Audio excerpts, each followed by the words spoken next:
Come on, why are you not working?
Oh my, hey, how are you?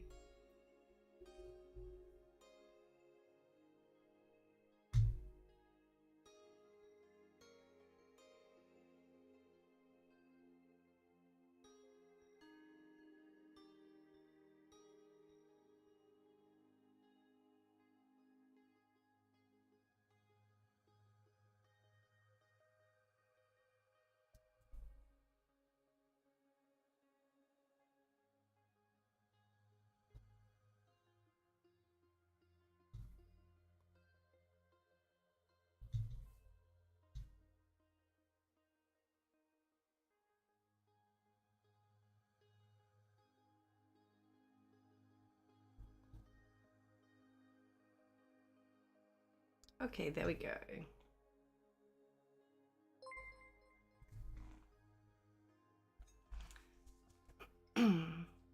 I'm good, thank you. I'm glad you're well.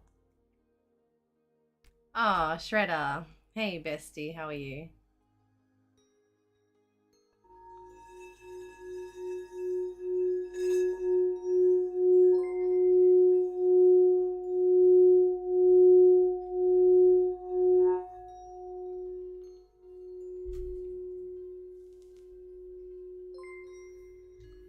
Oh, thank you for the follows. You're gonna steal my socks. I don't have that great socks. They're all pretty much black. So I don't know how exciting they would be. Okay, all good. See you, Shredder. You'll take them. Welcome, Priel.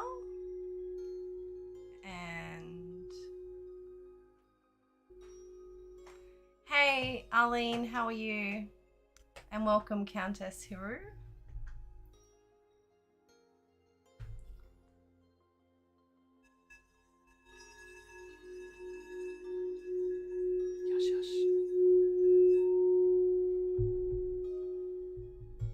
Hi, Sister Blue. I'm good, thank you, Arlene.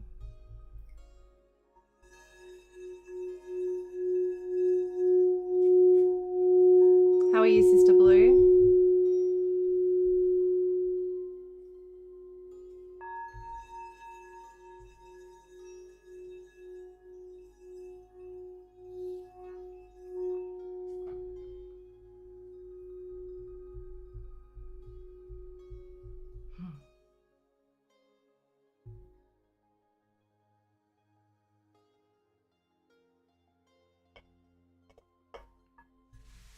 Hey, Yoshosh.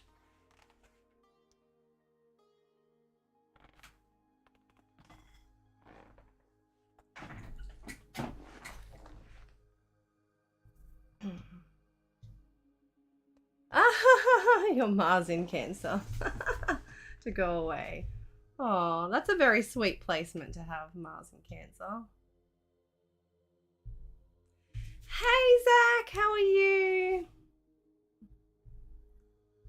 Oh, this is my old chair. I have a new chair now with my at my work desk downstairs. So this is my chair for just weekends, I guess. But I got a new chair from IKEA. This one isn't the most comfortable chair. This one was from Office Works.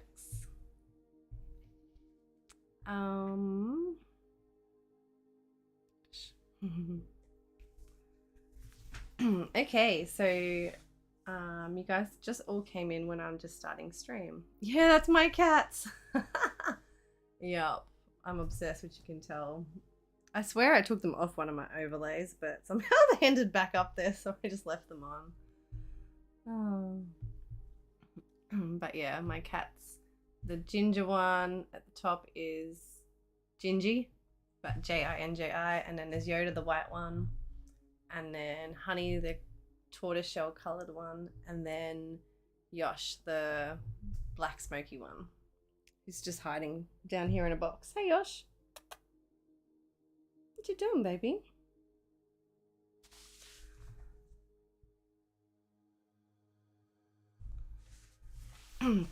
I don't know if the queue's open, Zach, but I'm going to do some readings later.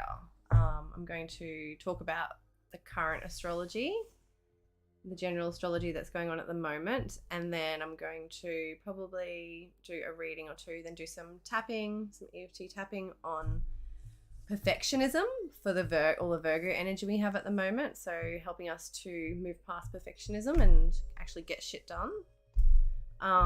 And then maybe another reading or two. I only have 2 hours, so maybe even a bit less than that, so I have to be aware of that.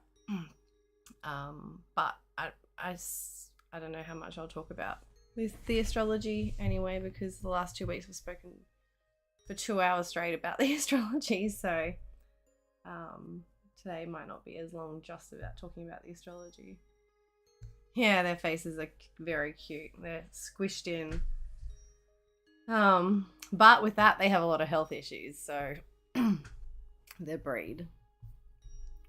But they are very cute. Hello, Rhinosaur.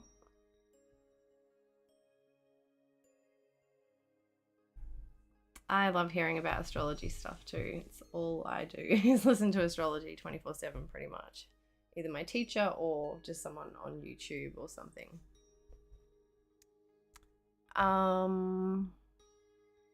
So, all right, you can see the chart. So we'll just get into it and have a chat.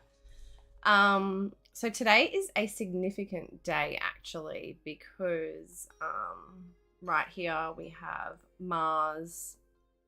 I don't know if this is like not as good. It's hard because I can't draw on the screen like I can in Paint or like I can on my tablet, but I can only use a little cursor to go around when I'm using the actual software. Maybe I need to get like a screen overlay thing or something for it on PC. I'm sure you can get something. But yeah, the Mars here in Gemini at 8 degrees is about to go retrograde. Let's just move the chart forward a day. Sorry, into shadow, not retrograde, into shadow phase. So it's going to still move forward until 23 degrees or 26 degrees, is it? Hang on. Mars might be 26 degrees. There we go. Yeah, so 25 degrees. So Mars will station direct at 25 degrees on the 30th of October. So what we experience between now and the 30th of October, we're going to go back over again. So wherever Gemini is in your chart, the Gemini area, and if you don't know that, you can get your birth chart. So you can go to astro.com and you can get a free birth chart and see where Gemini area is in your chart. And depending on the house, which is by these numbers, it governs how it's going to affect your life. So Mars in that Gemini energy in general, stationing direct, is going to be the most intense when it's stationing. So when it's stationing direct to go retrograde, or it's stationing direct to go stationing to go retrograde, or stationing to go direct to go forward again. So Mars in Gemini. So when Mars is in Gemini in general, so we're experiencing more energy basically, because when Mars is our direction, it's our drive, it's our passion, it's our desire, it's our what wakes us up in the morning, gets us going.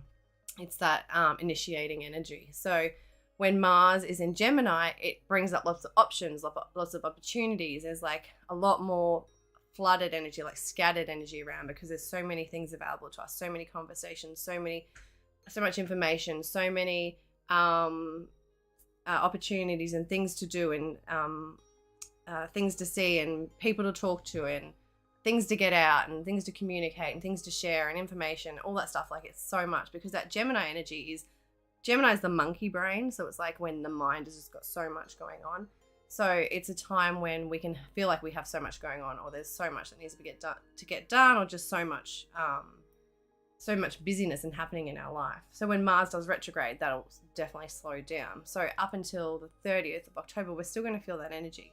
So between now and then, we're going to be going back over these themes, whatever's coming up now until the 30th of October, in the themes of, communication, information, in learning, in like short distance travel, in our communication, our speech, our thoughts, our thought processes, our learning,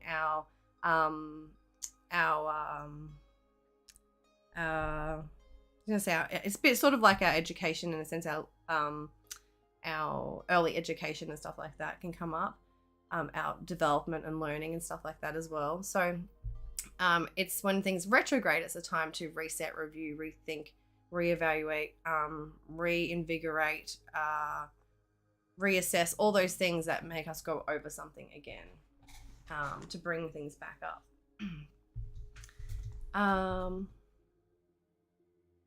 You have to know the degree too. Yeah.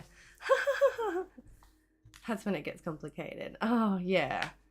But the degrees are what helps us to be predictive in astrology, helps us to show. So when something's at a specific degree, that actual degree means something, but then it also means that it's going to be possibly making aspects with other degrees close to it in the chart. So when something moves into a sign, it may not necessarily affect everything in that sign until it gets to the similar degrees. I'm a Gemini Sun, Mercury and Jupiter. Oh, wow. So this transit is definitely going to, like, the next few months, the next 7 months are going to be quite intense for you, and like could even be life-changing because of all the energy that's going to be going through Gemini with this retrograde, and just everything that's going to happen. So so, and having your sun there, so it's, and Mercury and Jupiter, it's going to be like really expansive and life-changing for you, and you're going to grow and learn a lot, and especially with your sun there too. Wow. The sun is like, a big part of our soul purpose and our soul journey, and what's lighting us up and directing us and shining that light for us to bring us into our soul's purpose, but also to bring us into love and happiness, and love and happiness and joy, that sort of thing. Hey, my Mercury is in Cancer. And did you say your Mars is in Cancer as well? So that Cancer sign is, that's receptive energy. It's watery, it's sensitive, it's emotional, but it's cardinal too. So it's not an energy that just sits, it's receptive, but it's taking action so that it's given the opportunities to receive. So that Mars in Gemini is, a chance for us to, especially during the retrograde phase, to reestablish better thought patterns and thought processes, and get more organized in our mind, and get more balanced within our mind and mindset too, so that we're not so scattered and dealing with so many things, or too many things, or too much information, or too much stimuli and things like that, so that we can get focused and know exactly what, because our Mars wants to go after something, wants to, set its it's not like Sagittarius where it's shooting its arrow and it's aiming at something. It's just sort of like initiating and starting an energy, putting it out there and just seeing where it goes. It's almost like it's the Fool, just wanting to go out there and experience and just try something new. So, and in that Gemini energy is very inquisitive as well. So that Mars and Gemini wants to explore and to try new things and to, you know, to socialize more and to talk more and to chat more and to communicate more and to, you know, to learn more maybe, or whatever it is. Basically, it's like all to do with information and taking in information and taking in the environment as well. So we can find ourselves like more busy, you know, feeling more busy, and, you know, at points can feel overwhelmed as well with like how busy we can feel. And that can be, you'll poke that chart, and that can be, because we do have so much going on, or because we got so much going on in here. It can be, you know, in our environment or just in our minds as well. So if we go back to today,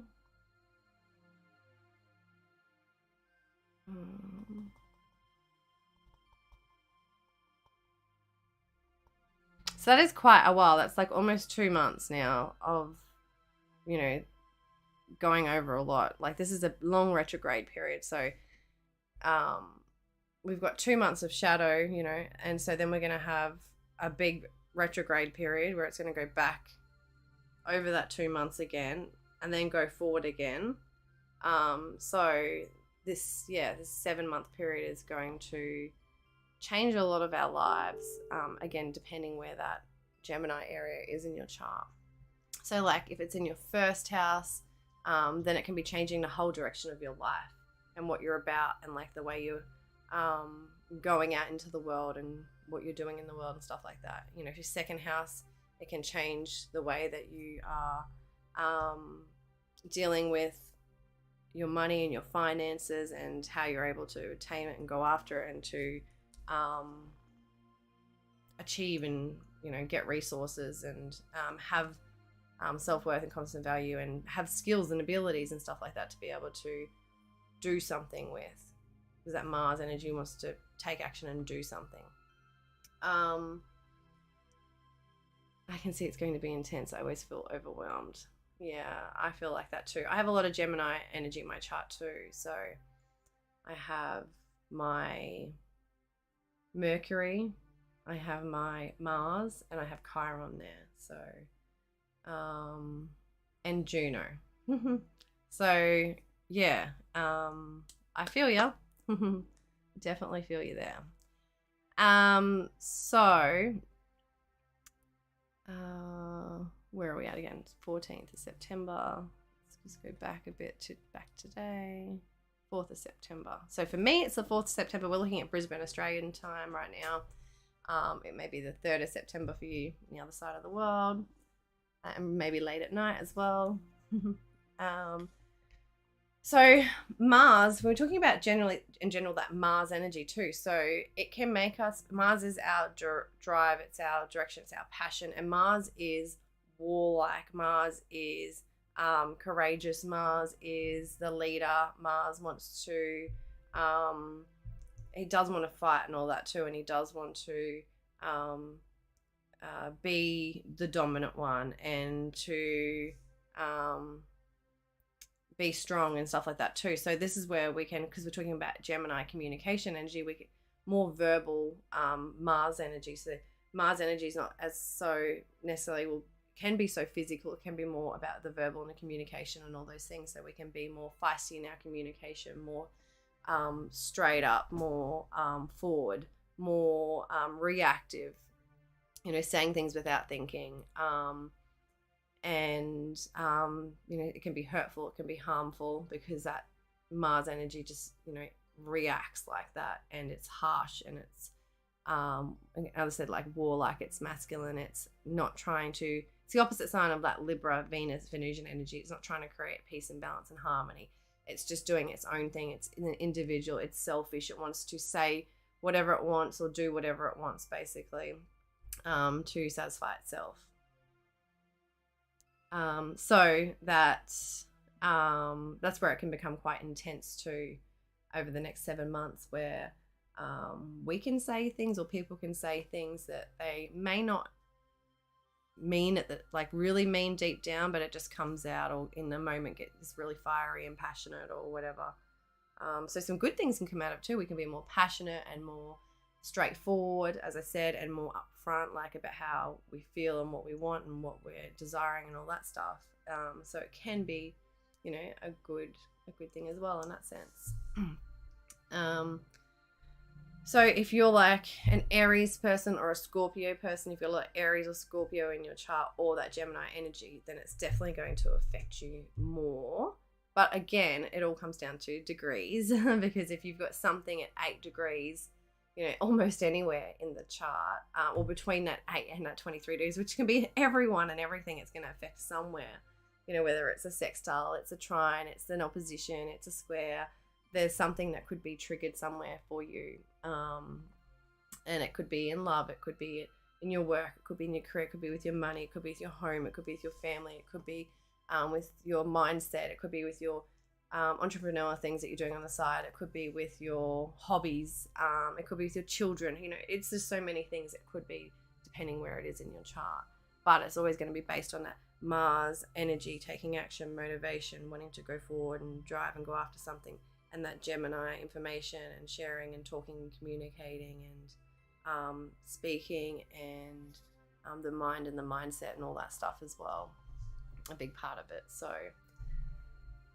so today is significant because that it's hitting that shadow period now. So this is where the focus comes in, where we focus on those themes, and we have to, you know, it's awareness too. One of the biggest things with astrology, and the most important things, and I always say, is awareness. It's like, that's why astrology is so powerful. It gives us that awareness. We know what's coming, then we can be instead of reactive, we can respond. You know, instead of being reacting, we can respond instead. So it's like, we're aware, we know what's going on. We're not going to be like, you know, someone's like yells at us or something like that, and it's not normal for them. We're going to think, okay, well, it's something to do with this. I'm not going to I'm not going to react back. I'm going to respond instead, so that I don't make it worse, or, you know, bring that warlike energy out more. And that's the thing with the awareness too, is that we know that things are changing and moving all the time, that these transits aren't lasting forever, so that the energy is going to change and dissipate and go through different cycles and phases while it's in that. So like, you know, that Mars is not normally in a sign for 7 months. You know, it's a faster moving sign. So is it 8? No, it's not 88. No, Mercury's 88 days. But it's a faster moving sign. So, you know, sometimes it, so for it to be going through that means it's going to be going through a lot of different phases. So, you know, it's going into that shadow period, then it's going back into retrograde, then it's going to be going forward again. So it's different phases as it's going through that sign, basically. So it won't be the same all the time. So, where are we today? So 4th of September. So we do have Mercury currently in shadow for its retrograde too, up here in Libra. And this Mercury retrograde is really good because it's going to help us to get way more organized in our minds, in our environments, in our day-to-day lives, help us to be able to draw our energy back in, and then put it back out to only things that are important, that are essential to us to moving forward. So a big part of that Mercury, so Mercury's going to retrograde back from Libra into this Virgo energy. So rethinking, reevaluating, all those things in that Virgo energy, so helping us to get reorganized in every aspect of our life. But the best thing that we can do is during that time, during this Mercury retrograde time, especially when it retrogrades back into that Virgo, is to start to plan things, to go back over old things, old situations that or old projects we have, or anything that's like that comes up basically during that time, for us to reevaluate, rethink, slow down and take time to work through it. And it's an opportunity so then when it goes forward that we can have better planning processes in place so that we can take better action and move forward in a clearer mind space. So Mercury retrograde is always to help us to come back forward with some kind of clearer insight or an idea or some kind of inspiration or something that helps us to get back on track.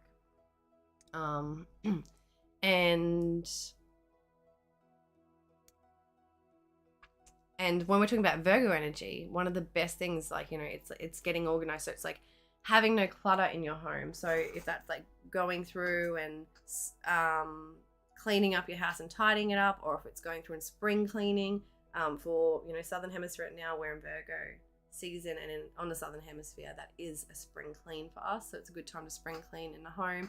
It's also a good time to like go through and organize the home and like throw out things that you no longer need, so you can make space for new things to come in. Write lists. The best thing to do and to be able to plan and move forward is to write lists of things you need to do.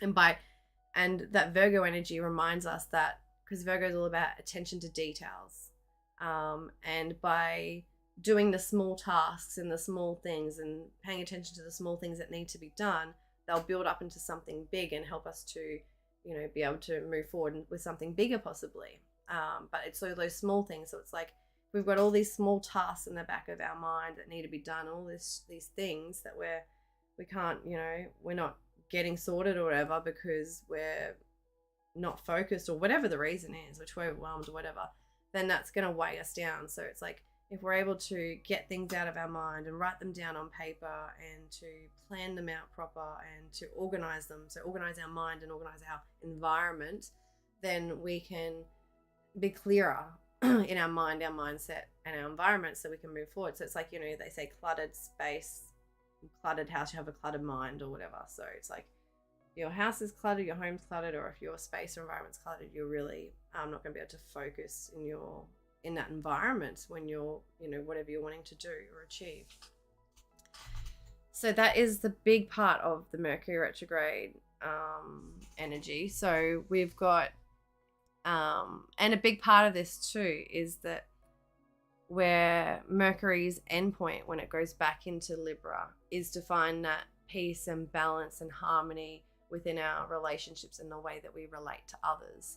And that is through clearer communication, through having a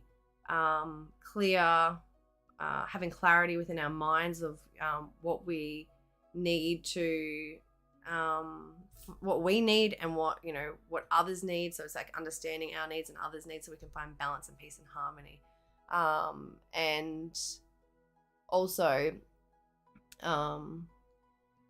it's like, especially the Mercury, it's like releasing that judgmental energy where we're too judgmental on ourselves or others. That can be a big part of what's holding us back, because we think others are judging us too much, or we're judging others too much, and that's holding us back because we're being then stuck in that perfectionism energy.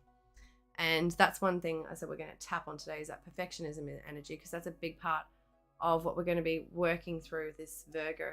We're going through a Virgo season now, so the sun is moving through Virgo for 30 days, but then also a lot of other planets follow through that energy. So we've already had Mercury lead the way through Virgo, and we'll go back.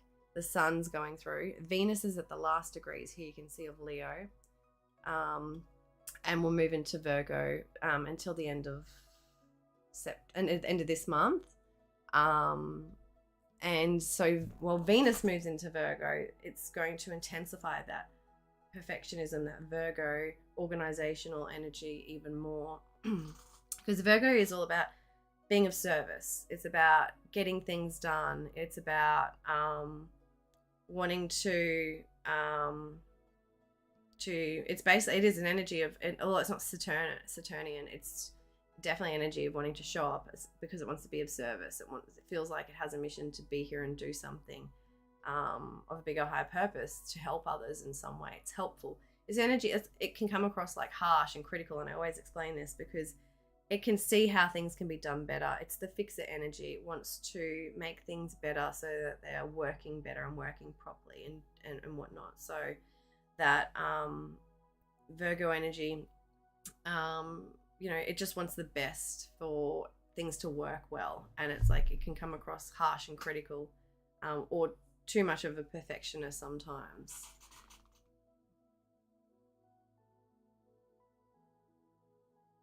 Oh, wow. Yeah, 33 is definitely a powerful year. It's a power number. And if you know anything about Freemasonry and things like that, it's like a very powerful number and powerful year of your life. It's like when you become an adult, basically, and, start to ascend into the world in a sense.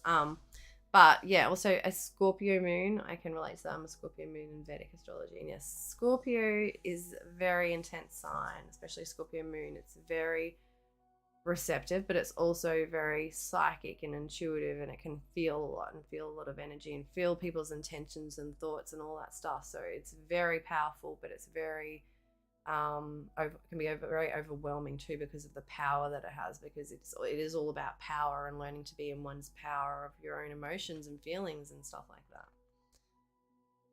Hey, Hungry Soup, how are you? Welcome. The Scorpio in you is tired. Oh yeah, definitely. Especially while Mars, your one of your rulers, is there in Gemini, so that energy is going to be, making you feel like more tired because there's just so much going on. But also that Pluto energy is in retrograde, so Pluto's the other ruler of Scorpio, and Pluto's in retrograde at the moment. So Pluto is already a planet an energy that goes within and goes down into the underground. And then when it goes into retrograde, it goes even deeper within, because there's like more to dive down, even deeper into the deeper waters, to dive down into even more of the deep murkiness that's going on, the emotions, the feelings, the truth. It's like we have our mask that we wear, and then we have a layer of truth, and then we have another layer of truth down further, our real truth and our real true intentions. So there's layers of truth to us, and there's layers of secrets to people too, which is their truth coming out to the surface or whatever. So and that Scorpio energy can be a real secretive energy, or it can be someone that wants to delve deep into unravel all the secrets, basically. And the other thing too, with anyone who's got strong Scorpio energy too, is you have the South Node in Scorpio at the moment. So the South Node is North and South Node are collectively and personally what is guiding us and directing us towards something or away from something. And when we're talking about, so we've got the North Node in Taurus, and we've got the South Node up here in Scorpio. So anyone with South Node with Scorpio placements is going to feel this South Node intensely, because you've got not only the South Node there, but you've got the opposition then of the North Node in Taurus and Uranus, who's been there for a long time as well, and retrograding back. So and the North and South Node, so the South Node is our past. It's what we come into this life already knowing. It's our safe place. It's where we our comfort zone.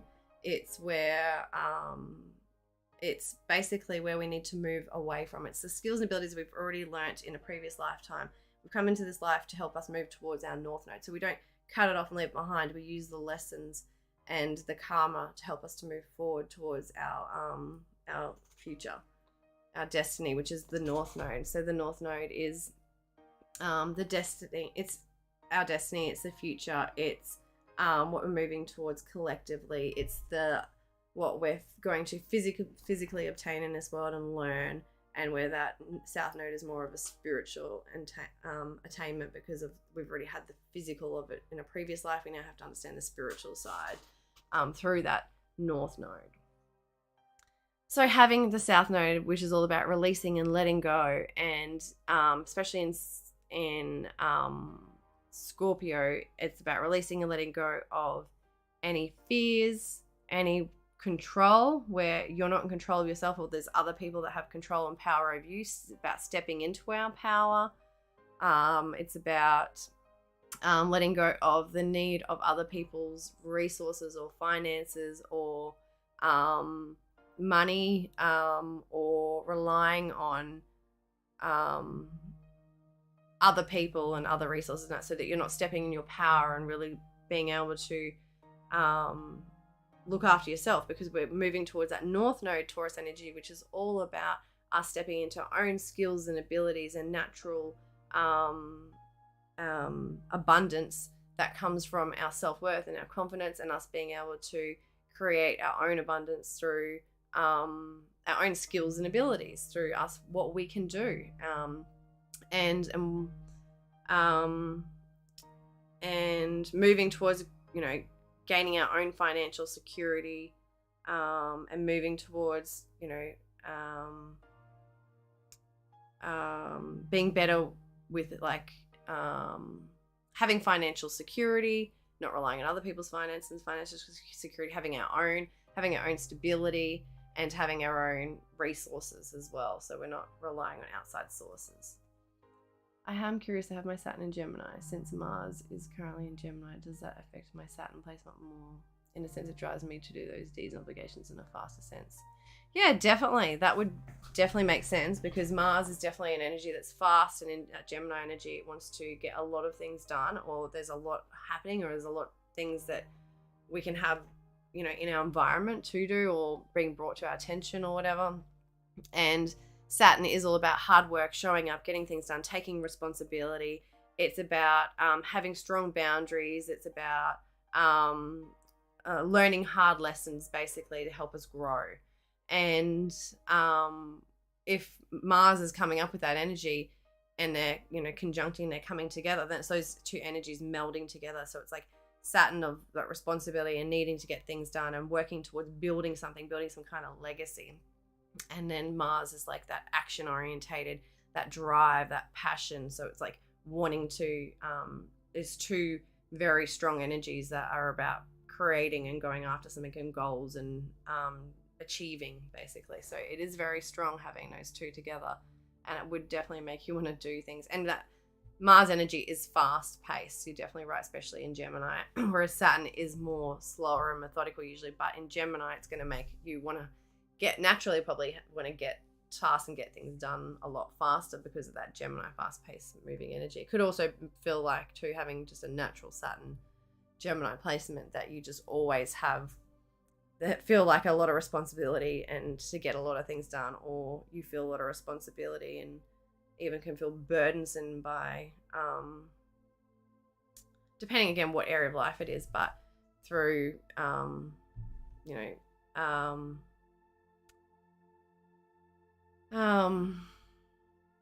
so when it's in Gemini too, it's that Saturn energy is going to make us feel more restricted too when it comes to like our communication, our thoughts and thought processes possibly too, because it's like needing to be responsible, and to like, when you're talking about speaking and communicating, to say the right things and do the right things, and that Gemini energy can be a bit trickster like as well, so it can be more harder to focus and stay on track and do what you need to and fulfill the responsibilities and get things done, because there's just so many things going on, so much stimulation and energy sort of thing.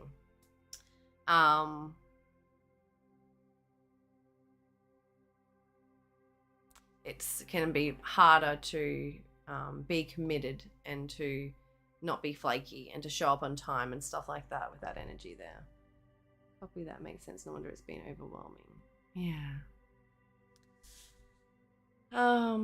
Any kind of Saturn transit is always hard and difficult, and it's always about hard lessons, but it's always for a higher purpose of our karma. Basically, it's like clearing karma. Saturn is all about the lessons and clearing karma. Okay, so moon in Sag today. It's 15 degrees. That's 1 degree off my moon, so that's lovely. My lunar return for the month.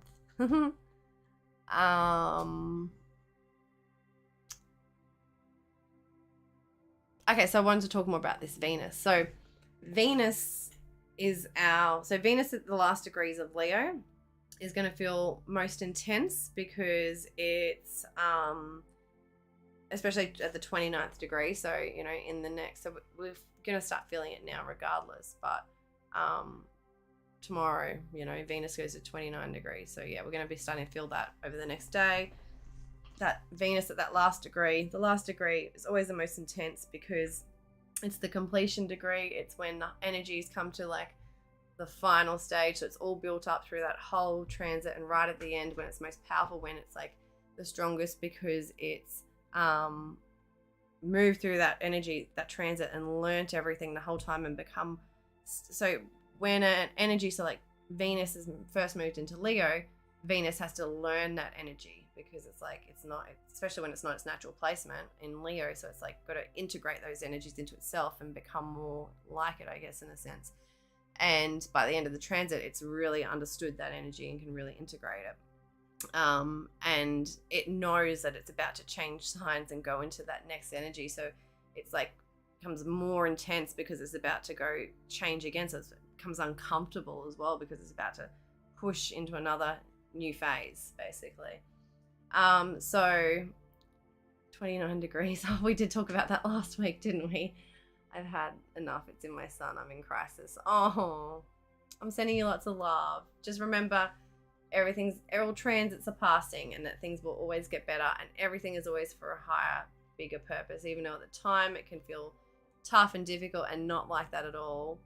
I've been through some really tough things in life, and always you look back and it's like, still fucked, but it's like you did get to a better place, or you did end up in a better position mentally, physically, emotionally, whatever it is. There's always some aspect of it. And if it's Saturnian like, then a lot of the time it's to get us back into our integrity. Okay, so Venus. So Venus in Leo. Remember, Venus is our pleasure. It's our love language. It's how we give and receive love. It's our values. And it rules our finances and money as well. So when Venus is in that Leo energy, Leo is all about the heart and love, and it's about passion, and it's about being courageous and bold and being confident and being a bit of a drama queen and show pony as well. And Venus is ruling our money, our relationships. So we can, have felt like that over this last few weeks with that Venusian energy in that Leo energy. And, can even be more selfish too, feel more selfish within relationships, or have seen or experienced that, another person being more selfish maybe. More, it's all about me right now, that sort of energy. But that's going to shift now. So we go from, Venus and Leo being all about me and all about love and all about just feeling good and all of that stuff, and coming from the heart and just being all pleasurable and indulgent and all that, and then moving into Virgo, which is very different. It's more about that. It's, Virgo's about work. I love saying that, but it's so true. And it's about energy of fixing things. So, it's going to be a good time for, once that Venus moves in the next few days into that Virgo energy until the rest of the month too, for us to fix things within our relationships, within our finances and money, to get more organized, to have some more harsher truths as well come up.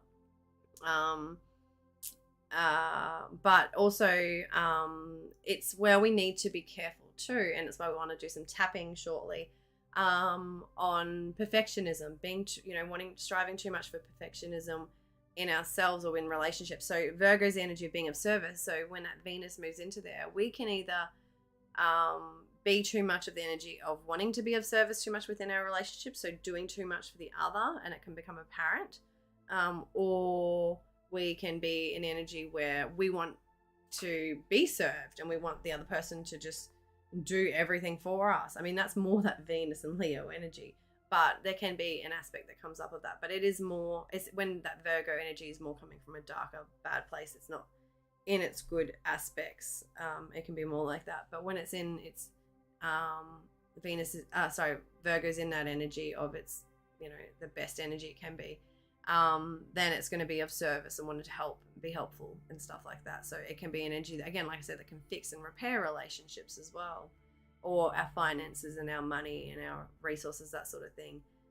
Our values can come up for review. It's like, are things matching up to our perfect standards, to our standards basically, or are our needs being met in a certain way that we're able to feel grounded and feel like we have some kind of like that we're working towards something. We're grounded and we're working towards something. We're following a plan or working towards something or getting something done or ticking lists off and stuff like that.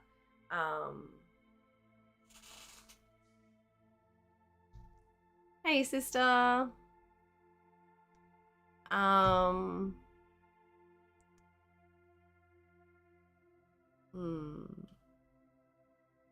So again, when Venus is in Virgo, so our values can come up. So things like, our health can become more important to us, wanting to get healthy in our mind, body, soul, whatever it is. So whether that's through, when we look at energies too, we're looking at, you always want to look at the, I always say polarity, but polarity isn't right, the duality of energy. So when we're talking about Virgo energy, how do you most balance out that Virgo energy? It's with Pisces. So it's like having good daily spiritual practices, or having some kind of inner connection with the self where you're in tune and you have a connection with your higher source, with God, with the universe, whatever it is. Having a good mental state is a big thing when you're talking about those two opposing energies, to help balance out that Virgo energy, the overthinking mind, the overdoing, the over wanting to achieve and work and get so much done, because it can be so focused on that it's trying to avoid, the other side of it, that Pisces energy, because it's too focused on, it's the mind basically, not getting back into the body.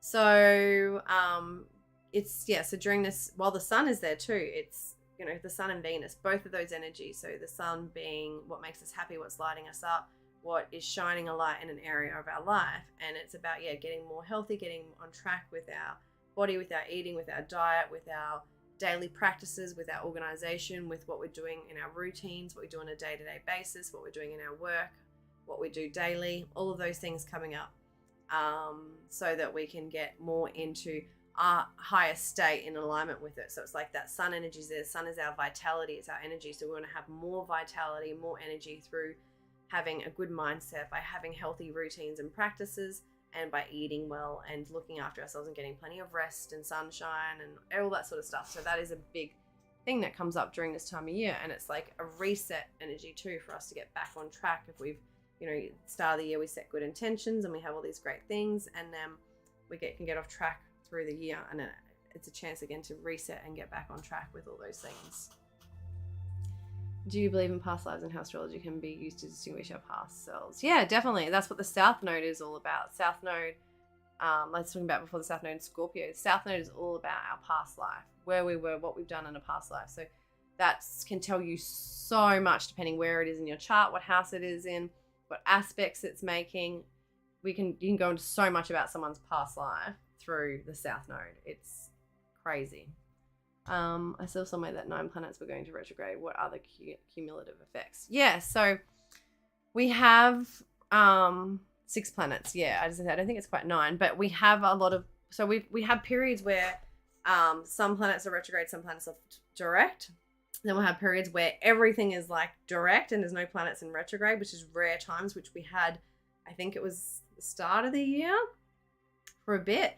And then we lose that and all the planets start to go into retrograde at certain points as well. And that's what we're going to hit, is where a lot of planets are going to be in retrograde. So when things are retrograde, it's an internal thing. So we're going back within, like all the planets are going within themselves. But the outer planets do retrograde more for longer periods of time, because they're further from Earth. Because what's happening is the planet isn't really going backwards. It's just its view from Earth. It seems to be going backwards. So the best way to explain it is when you're driving in a car and you come up with someone else and you start to pull off a bit more, and it looks like they're moving backwards when you're driving, like on a freeway or whatever, when you're going fast. Looks like they're pulling backwards and you're going forwards, and they're going backwards, but it's just you pulling away and the perception or whatever. So that's what retrograde planets are doing in that sense.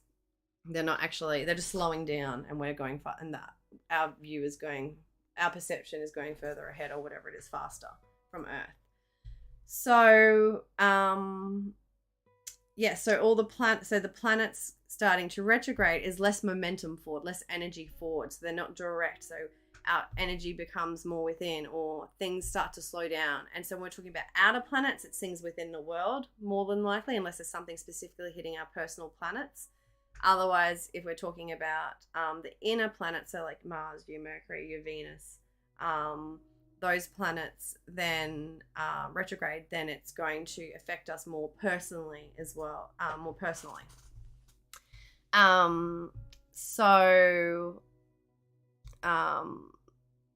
Let's change the chart to a month quickly. So if we look here, we go forward to November. We've already had Pluto. Well, actually, Pluto will come out of retrograde, but we've had. Let me go back to October. So we have. We don't have Mercury in retrograde quite then yet. See, Pluto comes out of retrograde. So we'll have Neptune in retrograde, Jupiter in retrograde, Chiron in retrograde, Uranus in retrograde, Mars in retrograde as of the 4th of November. Pluto's gone direct by the looks of it, so that will change things hugely in America because of their Pluto return. So we have a lot going up there in Scorpio too, with the South Node, when all these other planets are retrograde, and it's just everything that's direct is in Scorpio. So I wouldn't say that's any kind of movement forward when we're talking about that, when they're all stuck there with the South Node. And I say stuck because that's exactly Scorpio South Node energy, is like being stuck or stuck in our comfort zone. So if we go forward another month,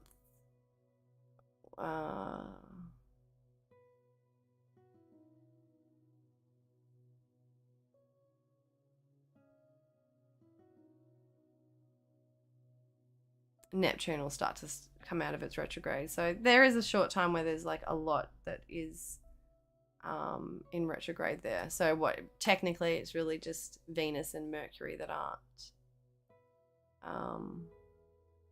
So yeah, definitely going to be a more retrospective time over the next few months with that, and just in general with Mars being in retrograde.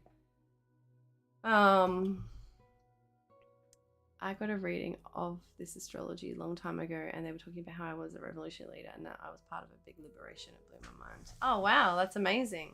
You must have some good Uranus or Aquarius energy in your chart, for sure. Hey, Yosh. What's up, baby?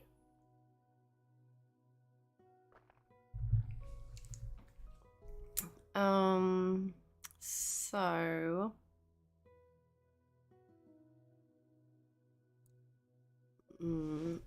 what else is important to talk about at the moment? So Venus changing signs, Mars in the retrograde, Uranus is going to just keep retrograding.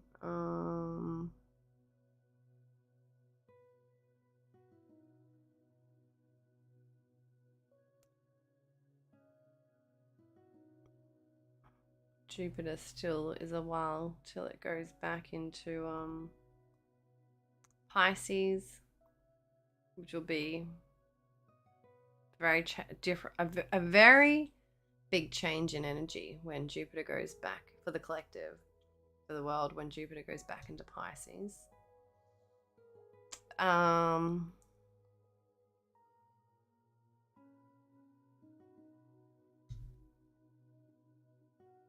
And when Uranus and Saturn both go direct again. So they're sort of following each other in that square at the moment still. Saturn's at 20 degrees and Uranus is at 18 degrees. I'm pretty sure I looked 2 weeks ago and we didn't see that Uranus doesn't catch the North Node. Let me go forward a month.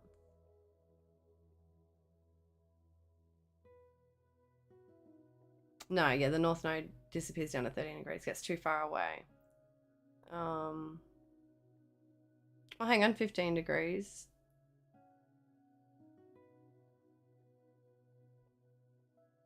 Yeah, no, it just keeps going, keeps disappearing away. No. So they won't actually conjunct again by the looks of it, unless I've missed something slightly, but I don't think so.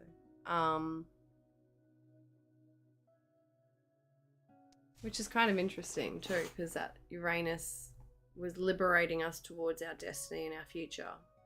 And if they have finished meeting, it's like, does that already mean we're on our path towards our destiny, our future? We've been liberated, or we need to? But we're still going to have Saturn and... so we've got 6th of October. So next month, Saturn and Uranus will be in an exact square on the 6th of October. So in the past, when we've had Saturn and Uranus in squares, we've had lockdowns, we've had big things in the world. So hopefully we don't have anything come up with that in the next month.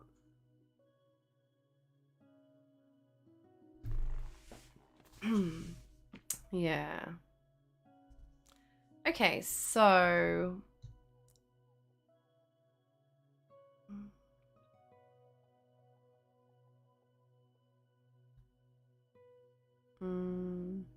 don't think there's any other big energies I really want to talk about. I could go through the week and talk about the moon in each sign, but I mean the moon as it moves through. But it's just so much. That's why I try to post on Instagram as much as I can. I was doing daily until my tablet broke, but because there's so much going on with when you're talking about the moon, and the moon is our emotions. It's guiding our feelings every day. It's our emotional contentment. It's our environment, and it's our mind as well. And the moon changes signs every 2.5 days. Going around that chart, it's aspecting so many things all the time that there's just always some kind of internal emotional thing going on within us because of the aspects it's making, all the aspects it constantly makes. So yeah, we have a full moon in Pisces coming up. Let's have a quick chat about that, and then I'm going to look at some charts. So look at some charts, and then we're going to do some tapping. So moon. Oh, I want to go forward. No, I do want to go forward just a few days. So the moon will be the moon will be full moon in Pisces. Let's just change this to hours so we can get it exact. 18 degrees, 17 degrees,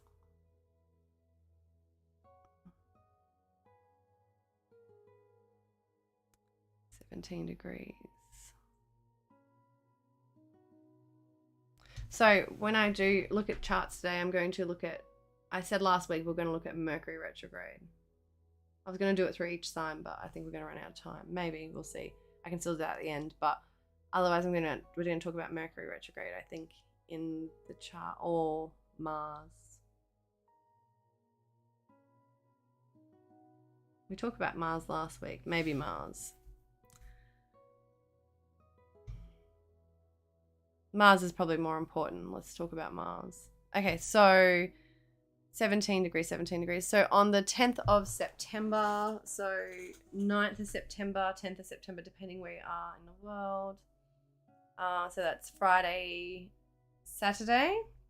At the end of the week, we're going to have a full moon in Pisces. So full moons are always a completion. They're a ending. They're a culmination, a celebration. It's when the moon's at its fullest, so it's at its peak energy. It's when all the crazy stuff can happen because of like that full moon energy. They say all the crazies come out.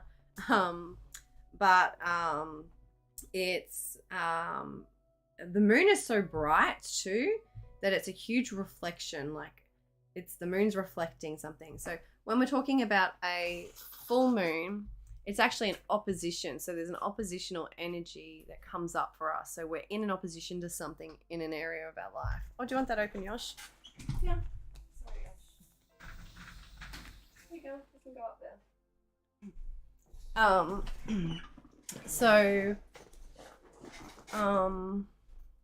Yeah, so full moon, so it's an oppositional energy. So an opposition is another point of view. So we're looking at the sun here in Virgo and the moon in Pisces. So that sun in Virgo energy in an opposition. So that Pisces energy, that moon energy is reflecting, shining its light on the sun. Oh, it's actually the sun's shining its light, but it's that reflection. So the sun is what we look to for. The sun's what lights us up, what makes us happy, what gives us vitality and energy. So in that opposition, we look to the sun to light us up, to give us some kind of other point of view. And it's not negative because it's an opposition necessarily, because it's the sun and moon together. They are those opposite feminine and masculine energies, and it can be fighting, and it can be something that is more harsh, and because it's an opposition, it can be an oppositional energy, a fighting energy, but it's to help us to see something, to bring something to light so that we can get more on a soul level about something and more in our heart space with something. So that Pisces full moon, so Pisces is all about Pisces energy now. So Pisces is like about ending. So we've got a full moon in the sign of endings. It's the completion sign. It's the end of the zodiac. It's where we've gone through all the different energies, learnt through and integrated all the energies and come to the end, the completion. It's a place that we go to retreat. So it's a time when we can feel, although it's a full moon intense energy, we can feel like we might need to retreat in some way, or to find that connection, to get in tune and go within. And that's to get in touch with ourself, with our higher self, with our inner guidance system, with the universe, with God, or whatever you look to that is a higher power in a sense, but not a higher power outside yourself. That's a power that's within you that you work with. So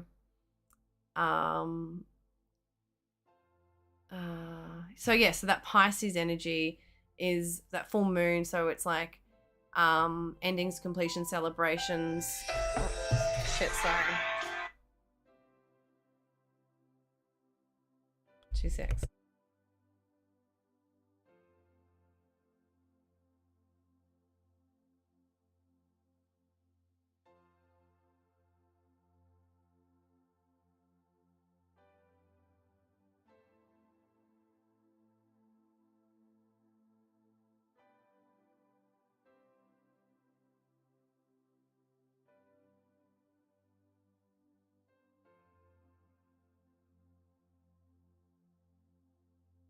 Okay, I'm not rushed anymore. My lunch plans changed. I'm supposed to be going out to Father's Day lunch for my brother, but we're going to go to dinner instead now, apparently. So there you go.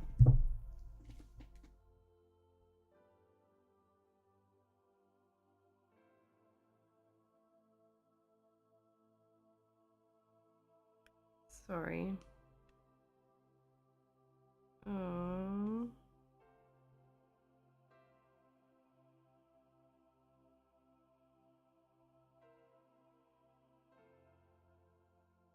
Why won't this work? Why can't I get in? Oh, there we go. Okay, so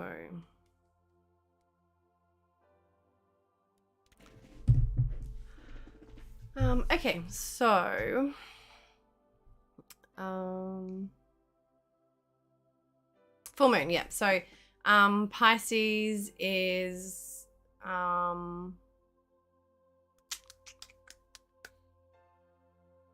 so Pisces is like our it's ruled by Neptune. So the other part of any kind of energy at play, especially like we're talking about the South Node and the North Node before, and why I was saying like, those are so potent is because that Venus is the ruler of the North Node and Scorpio is the ruler of the South Node. And Mars is the ruler of the South Node. So whatever Venus and Mars are doing is so important to our destiny, our future, to our past, to our future, to all those things. So we're talking about that full moon in Pisces now. So we're talking about the moon and the ruler being Neptune too. And it's all about spirituality, and it's about that Pisces energy too can be like quite romantic and quite passionate and creative and able to tap into like the mystical side of things. And it can be a bit of escapism energy too, where it wants to run away and escape or get lost in other realities or fantasies or video games or whatever creative virtual things going on. It's a magical energy too. It can also be where we can not see things clearly because we're seeing them so wonderfully with like rose tinted glasses, or just so beautifully or so wonderfully, when they're not necessarily that way. It's like we over idolize things or over idolize people, and we're not seeing things clearly. So that is an energy that can come up. So when it's a full moon in Pisces, it can come up as like deception. So like a release and letting go, culmination point of deceptive energy, of where we haven't been seeing the truth of things, where the truth may, where we've been deceiving ourselves may come up, or where people have been or things have been deceiving us or whatever, where there's been self-sabotaging possibly, or where we've been too lost in the fantasy and not grounded in reality. So when we're looking at the opposite sign of that Virgo, it's like helping us to find balance and grounding. So it's like looking to nature, looking to our bodies, and eating well and walking and exercising and finding balance within. So by having good sleep patterns and eating well and good routines and good structure in our life and all that to help balance out that Pisces headspace energy, in a sense, because that Pisces energy can be off with the fairies basically. So that can come up too, where we've been too off with the fairies now. But it's also a culmination celebration, so it's not always necessarily something negative. So it's like a culmination, a completion energy, a celebration of some kind of spiritual practices or spiritual endeavors that we've had, or some kind of creative ventures, or something to do with like I always struggled with this, and I don't have no Pisces energy in my chart, but trying to express that energy of Pisces when it's like it's mystical, it's creative, it's spiritual, it's fantasy-like, it's otherworldly. Maybe that's the best way. It's that energy sort of thing. It's fantasy energy, where we're too caught up in our fantasies or whatever. National Cat Day is on October 29th. Amazing. I'll have to remember that. Oh, funny. So that's again, so there's some kind of completion, culmination point, celebration in the Pisces area of your chart. So we're looking to that Virgo energy. So the release point, so intense full moon energy, where it can feel really emotional, because Pisces energy is very sensitive and watery, so we can feel overly emotional, super intense, super off with the fairies, and lost and not connected and grounded.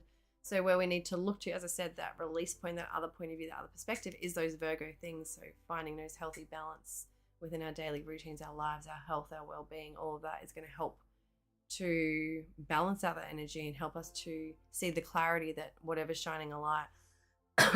So where we haven't been looking after ourselves, and we've just been too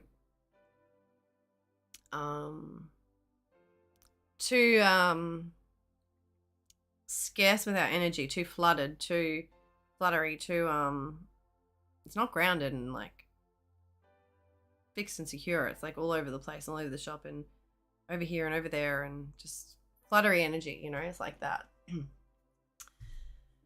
Hey Phil, nice to see you. We'll hear from you again.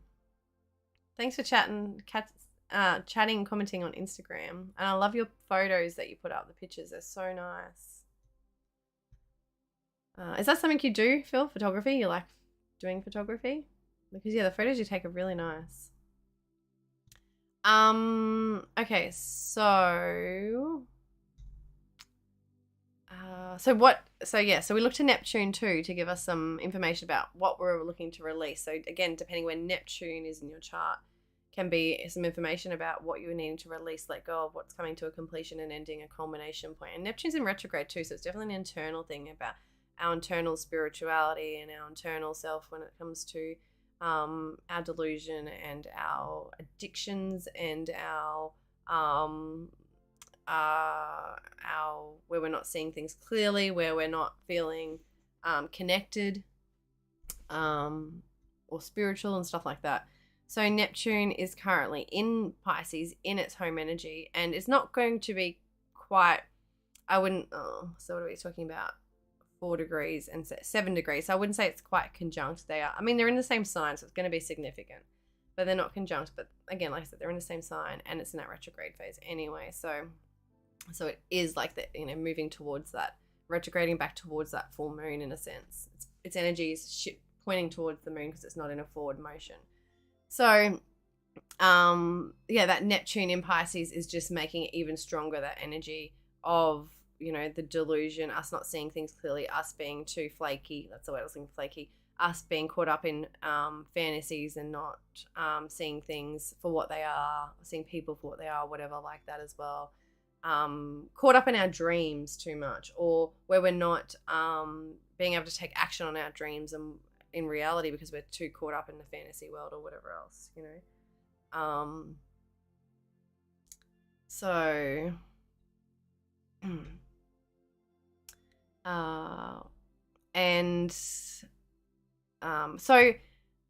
saying this though, there's actually some really nice positive energy here. We look at this, the North Node and Uranus are actually in a sextile. So those dreams, so where we've been stuck in our energy, it's like helping us now see where we can take action and move forward, and where we've been too stuck in or where we thought things are too fantasy-like and too dreamy and all that, we can actually start to see in a reality in some sense, or see a part of our future coming forward or manifesting, or something coming to some kind of culmination or celebration point towards that is to do with our dreams and our spirituality and our intuition, our higher self, our creativity, all of that stuff. There's like some kind of aspect that is helpful coming towards helping us to see towards our future, towards our destiny, and towards where we can liberate ourselves and we can get towards that, or where we can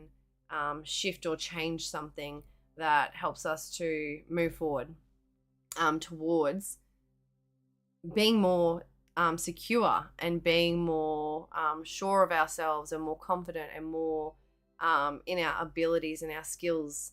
And it could be something coming through where we've come to the completion point of us, like something we're completing that is to do with our skills and our abilities or our finances and our money, and it helps us to move forward because we've been in tune with ourselves and in touch with ourselves, and that is going to pay off through having that good connection and that good spiritual understanding of our path and our destiny and our future.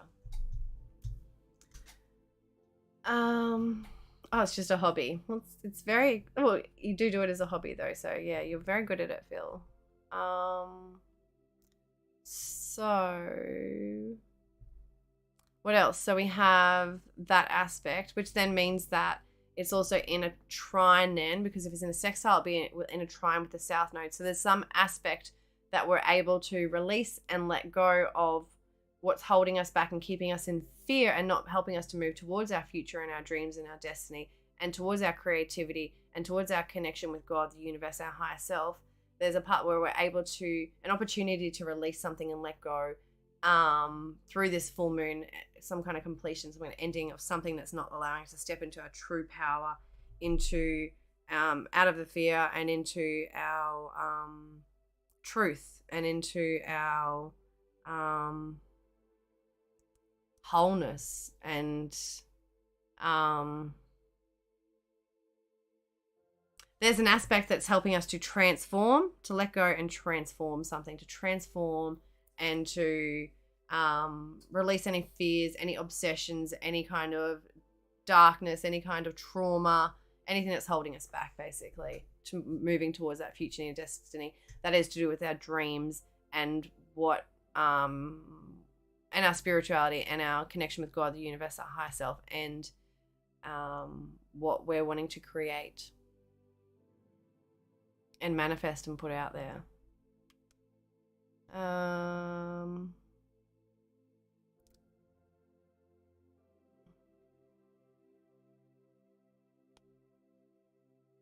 There's an inconjunct quincunx with Ceres.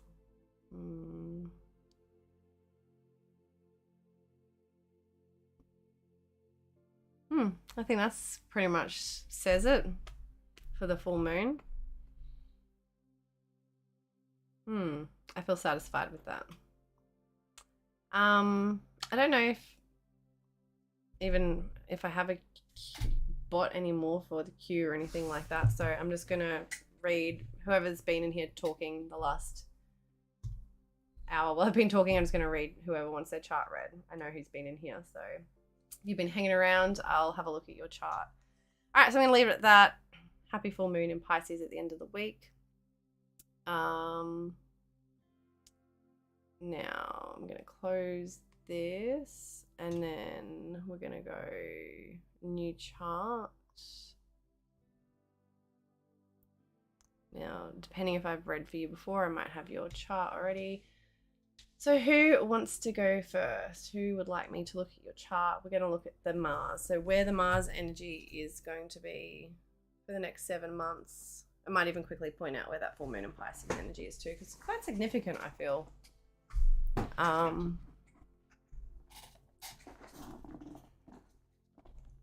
I was just thinking about Venus. I don't remember even seeing where Venus was now, but that's okay. All right. Let me know your date of birth, time of birth, and location in the chat if you want me to have a look at your chart. I'm going to look at probably 3 charts quickly, see what we can quickly get through. Then, we don't need to be quick, that's right. I'm just going to have a look at a couple of charts. And then I want to do a quick tapping session for all this Virgo energy, Virgo season. It'll probably help us with this full moon too, coming up in Pisces at the end of the week. And like even with the Mercury and Gemini and Mercury Retrograde energy, it'll help us with that because the ruler, Mercury is the ruler of Virgo. So, or Chiron, depending which way you look at it. So if I don't already have your birth chart, I haven't read for you before, put your details in the chat. I'll be back in a minute. I'm going to go to the toilet and then we'll look at a couple of charts.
Okay, I'm back.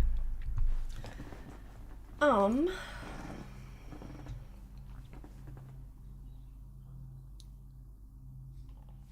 does no one want their chart looked at? That's still here? Just fine. We can do some tapping instead. And then I'll probably go through, since I'm not in a hurry anymore, I'll probably go through, although even if I was in a hurry, I still have another half hour. I'll go through each sign, the Mercury retrograde for each sign, I think we said. Or should we go through the full moon? We'll go for the full moon. We can talk about, I said the retrograde last week, but we can talk about the retrograde for weeks. Mercury retrograde. So I think the full moon, we'll be looking at 3 different areas of your chart. Oh, sorry, 3 different areas for each sign, what this full moon means for you. So, are you still there, Rhinosaur? Okay, so in that case, what should we do first? Readings or tapping? Let's just do tapping. So, if you don't know what tapping is, emotional freedom technique, it is tapping on, we'll see if anyone decides they want a reading after this. So, EFT tapping is tapping on the meridian acupuncture pressure points in the body to release energy, basically, to release memory and thought and feelings and trauma and emotion, to help us to shift energy in our body, to help us to move, because energy is all caught up, is all emotions and feelings and thoughts and energy, all that is all in our body, and it's moving through, and it can get stuck and stagnant, and that's where we can get held back in life because the energy is stuck. So tapping and EFT tapping, emotional freedom technique, helps us to work through and release emotional energy so that we can move forward and not be held back or stuck, basically. So just going to move down a tiny bit. I might move back a little bit. Oh, okay. Your birth chart, Philly. All right, I'm going to do tapping first, and if you're still here, we'll have a look. Okay. All right, so we're not going to make this a long one. We're going to do a pretty quick tapping session. So all you need to do is follow me. I'll say something and tap on a point. You'll repeat after me. And then, yeah, so just follow my tapping and repeat after me. We're going to work on perfectionism, because perfectionism is an issue because we've got that Virgo energy and Mercury energy somewhere in an area of our chart, and or that Chiron energy even too, if we're talking about being the ruler of Virgo, where we hold ourselves back because we're not good enough, we're not perfect enough, we don't know enough, we don't think that we're good enough, we don't know enough, we don't trust ourselves enough, we don't love ourselves enough, whatever it is. So we are too worried about what other people think, all that stuff that stops us from holding back, from moving forward, basically. Oh, that's okay, Rhinosaur. Thank you. All right, we'll get back to charts shortly. This won't take long. This is just going to be like a quick 5-minute session of tapping. All right, so if you think of anything when I give you prompts, type it in the chat, like a reason for whatever. So like a reason why you might procrastinate or whatever. Write it in the chat. So like I said, a few options, but we'll go through and work through it. So yeah, so if you if there's any reasons why you feel like you procrastinate, whether it's you don't feel you're good enough, you don't know enough, you don't have enough skills, you don't feel like people will listen to you, or because you're confidence, or whatever it is, basically, I don't feel confident enough, let me know in the chat and we can incorporate it. Otherwise, we'll just work through those general things. So all right, so we start on the karate chop point here. Now you can hit it, you can chop it, you can tap it, you can do whatever you want. I just tap it, basically. So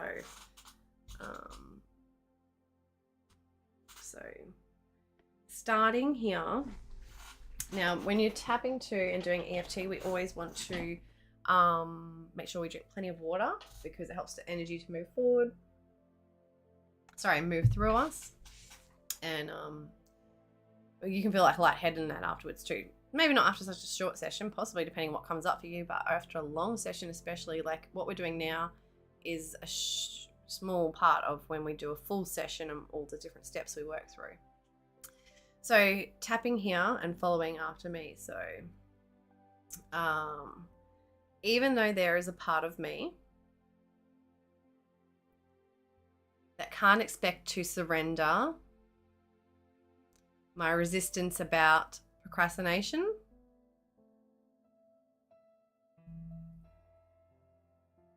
because I don't think I'm good enough,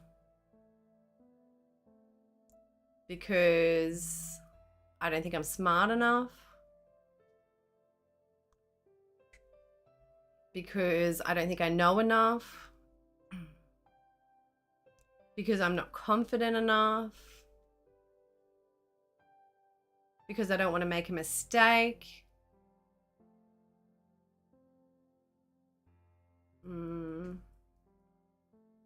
because I might look silly, because I'm scared,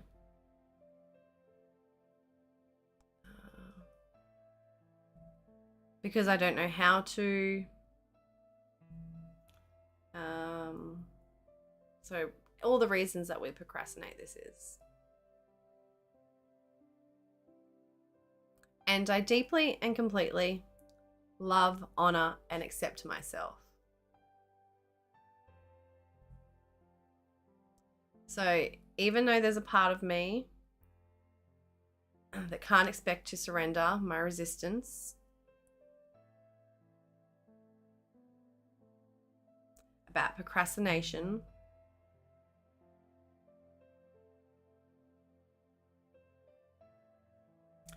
I deeply and completely love, honor, and accept myself. Okay. So now we're going to tap on the back of the neck.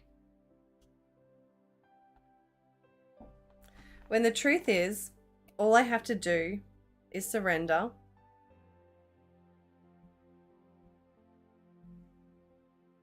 And by allowing so,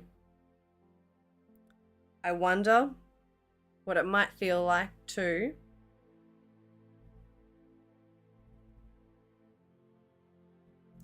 top of the head. I let go, and I wonder what it might feel like to be confident enough to not procrastinate,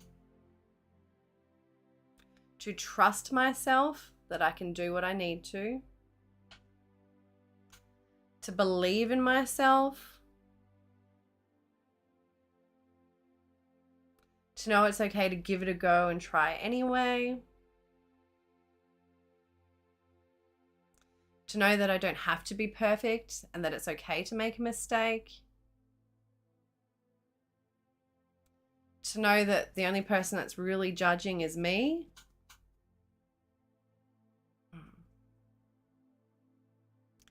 To feel excited that by giving something a go, who knows what could happen.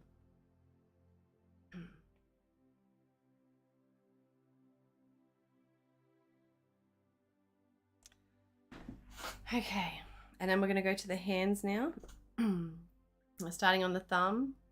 I let it go and let it be, and I'm free to be me. I let it go and I let it be, and I'm free to be me. I let it go and let it be, and I'm free to be me. I let it go and let it be, and I'm free to be me. Now, deep breath. Close your eyes. Now, open them, look up. Close your eyes. Open them, look down. Close them, open them. Now move your eyes clockwise and now anti-clockwise. And now we're going to hum. and count. 1, 2, 3, 4, 5. Take another deep breath.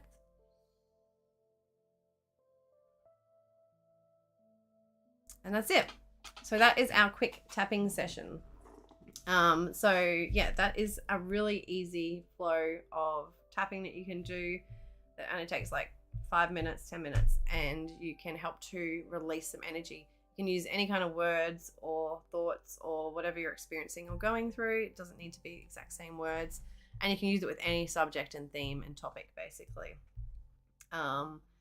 So that is what we can do during this next month through over September with the Virgo energy, with Venus moving into Virgo and the Sun in Virgo, and where we get too stuck in our heads and we can't take action, we can't move forward, we can't do anything, we can't get things done because we're just stuck in our heads because whatever reasons it is. And usually it's due to some kind of perfectionism that we, procrastinate or whatever, basically. Okay, so let's have a quick look at some charts now. So as I said, we need to drink water after tapping. So where did my water go? Over here. And let's bring up charts. So I'm going to have a quick look at Phil's chart first, and then Rhinosaur, do you want to let me know your date of birth, time of birth, and place of birth? And I can have a quick look at your chart. So I'm not doing Sun, Moon, Rising readings or anything. We're just doing predictive, looking at transits and how the astrology, the energies are affecting you.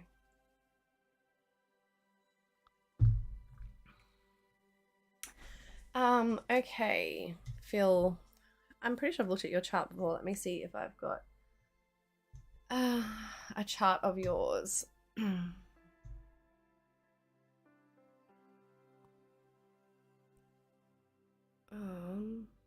Where are my charts? Twitch charts. I found them before. Hang on, where are they now?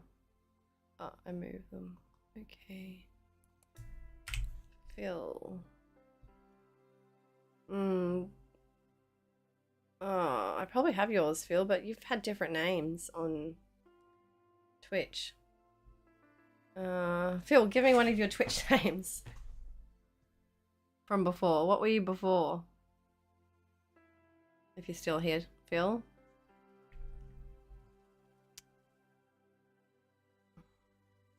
Because my charts are by Twitch names.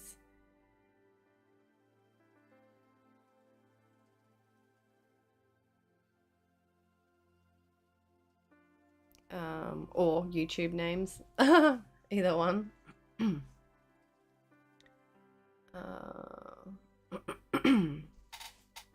So, oh, I remember that. Oh yeah, well, maybe I don't have your chart. I swear I've looked at your chart before, Phil. Maybe I haven't.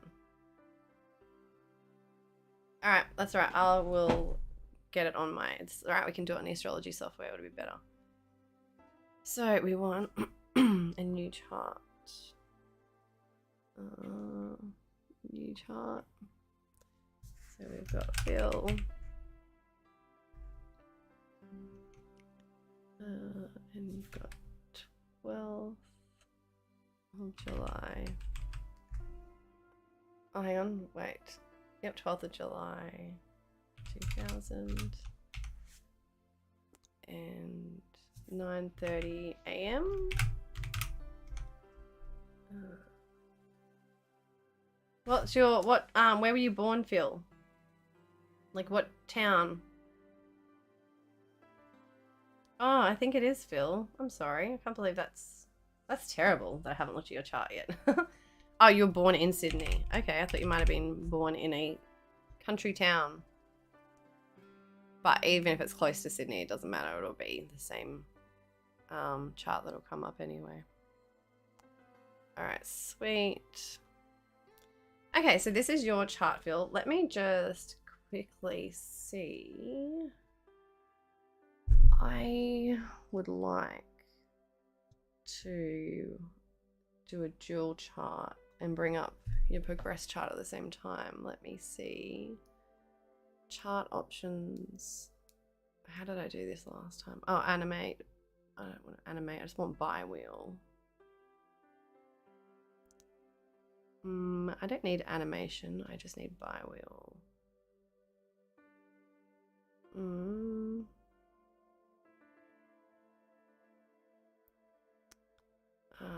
Let me open another chart and then I can do it. So let's delete that.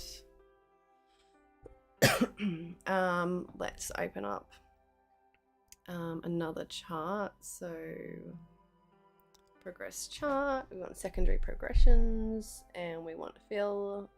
Yup. Okay, sweet. Now we have both charts. Oh, why did that do that twice? All right, so we want to do a by wheel.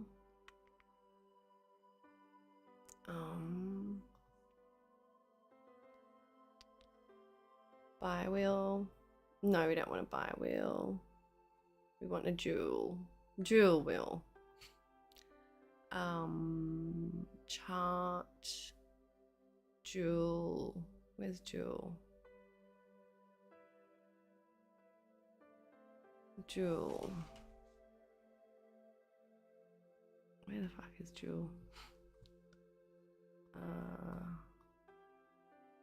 That's the design. I don't want the design. I want a dual chart.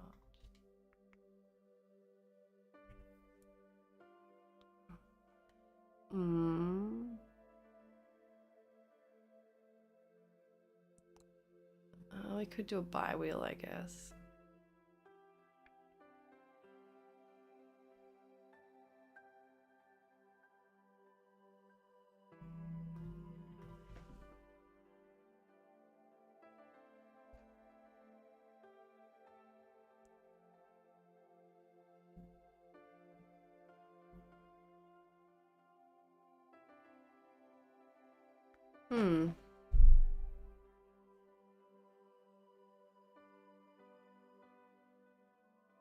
How did I do this last time?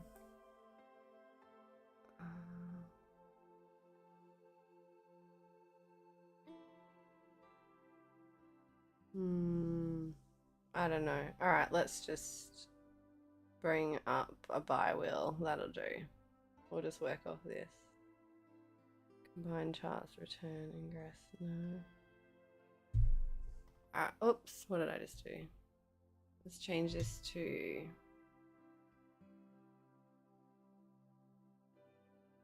the by wheel.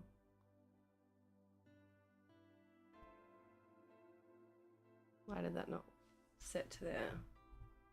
Oh, hang on. So we need...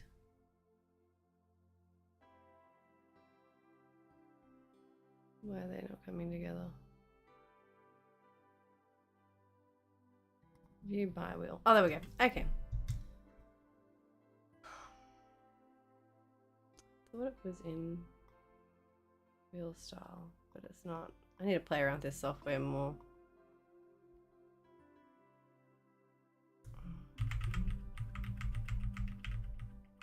I want to have your progressed and your natal chart next to each other. I can't remember how to do it. I should know better. I should have played around with this more. Alright, so inner wheel is your natal, outer wheel is your progress chart.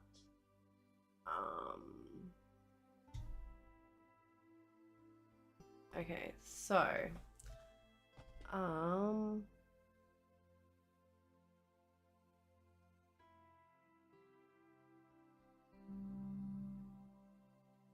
grew up in the country, moved as a kid. Yeah, the country suits you. Yeah.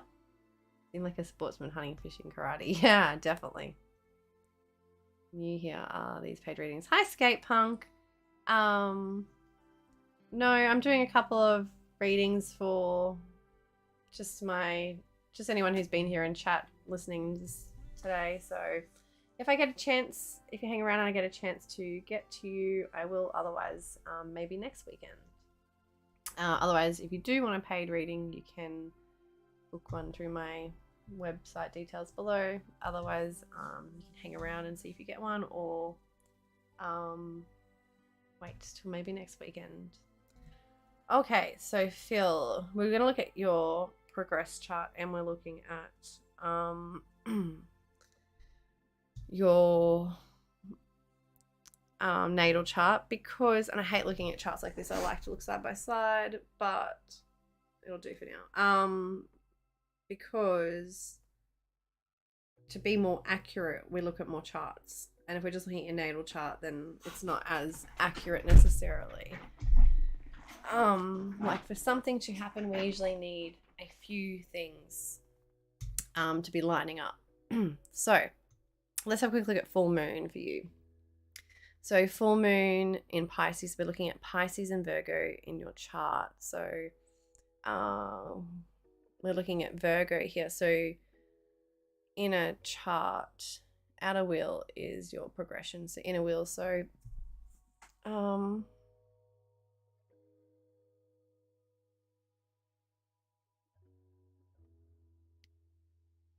just looking at the chart to see where it's lining up.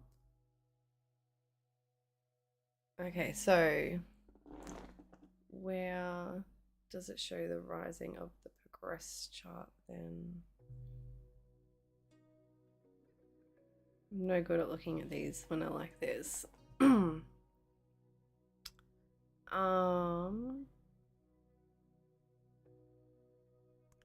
So, oh, Skate Punk. I'll definitely look at your chart now that you've subbed. Thank you. Don't come on here for subs, so I do appreciate it. Like just to get subs, I mean, because I don't come on as very often. But thank you.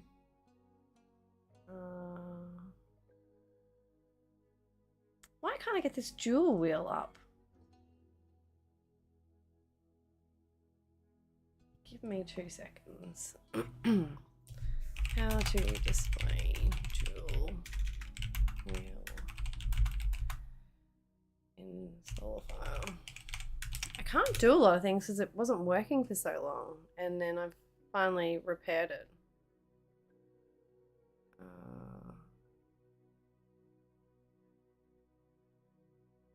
Yeah, I want jewel. How do we do a jewel chart? I've done it before. That's what's annoying me. Oh, thank you, Skate Punk. I hope that you do hang around though. Okay, so Virgo rising, and then let's quit this for a second. Libra rising. So your progress chart is Libra rising.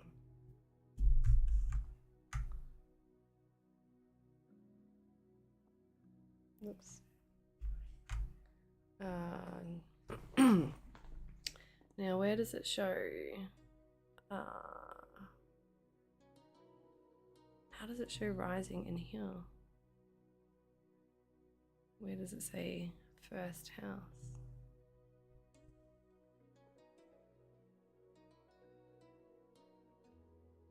Interesting.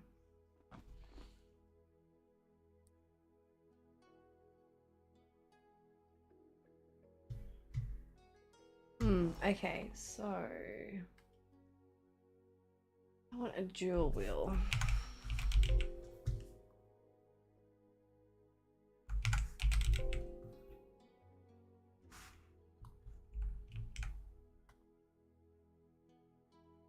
No, okay.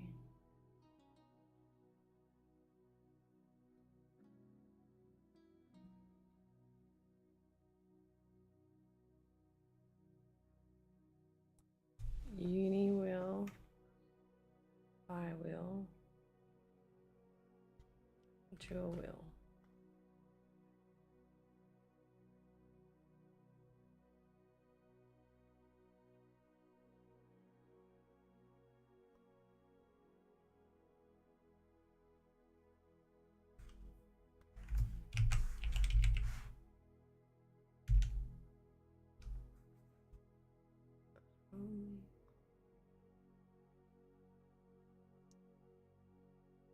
That's dual wheels, bi-wheels. How do I get dual wheel?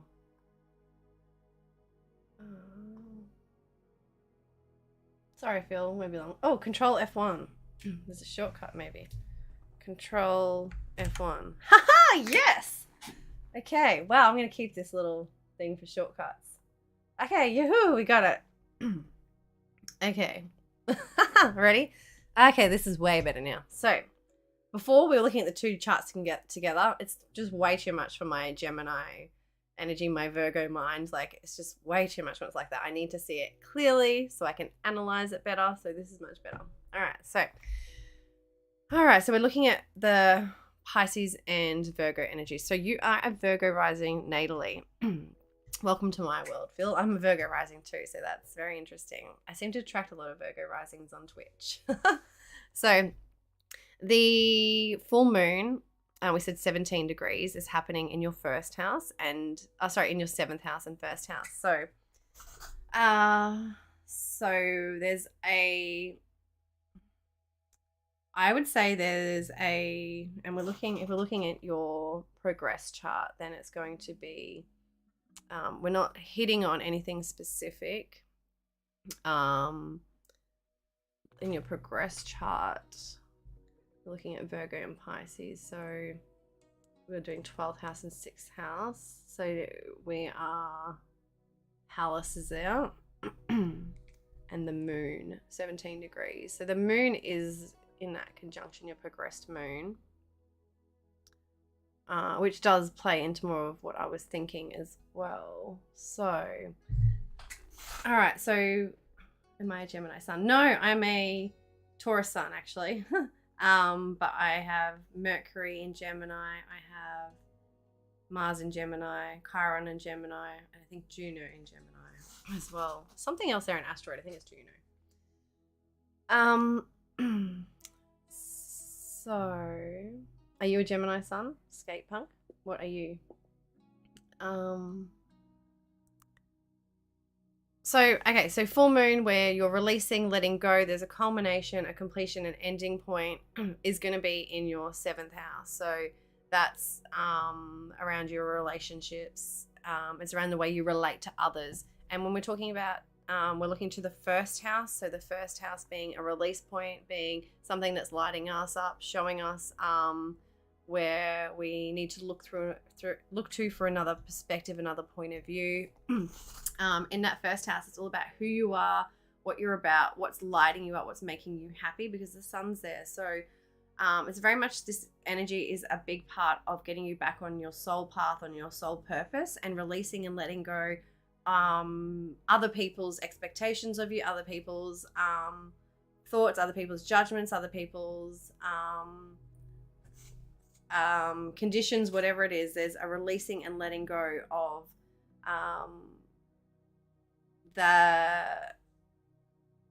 around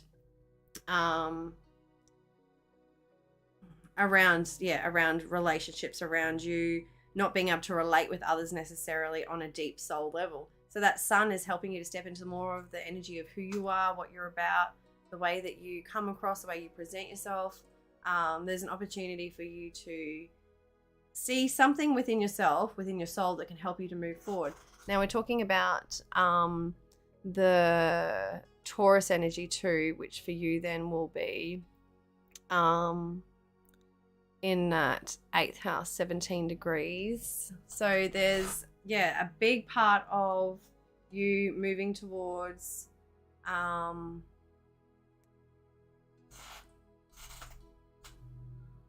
just thinking about 8th house now, North Node 8th house.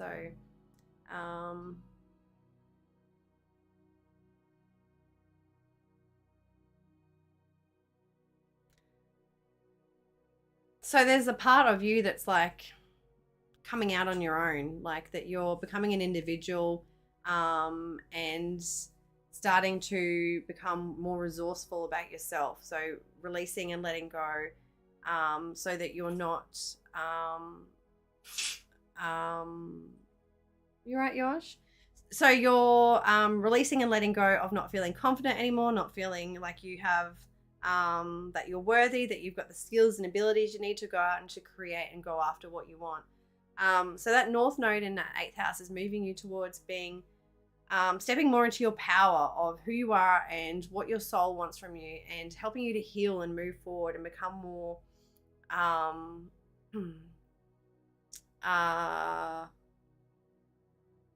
well, it's more integrating your soul purpose, but it's through healing. There's a big part of you that is going to, it needs to focus on healing. So that North Node in that 8th house is all about healing the trauma, helping you to move forward, and to,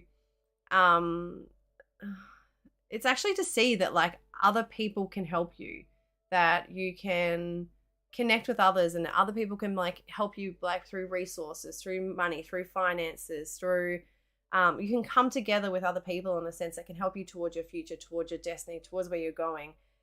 Whether it's like someone that is helpful for you to getting a loan, or someone that is helpful with you with like sorting out your finances, or someone that is helpful with you that helps you to get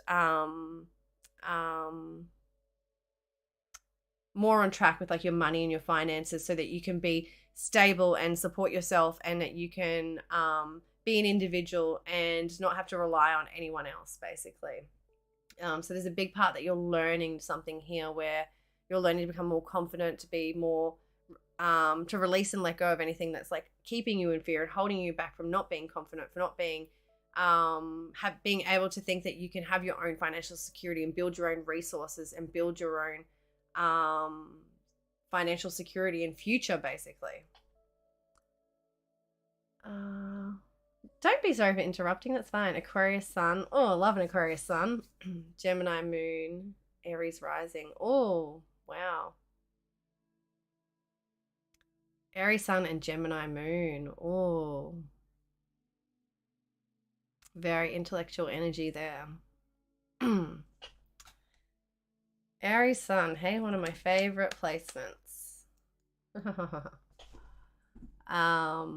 Okay, so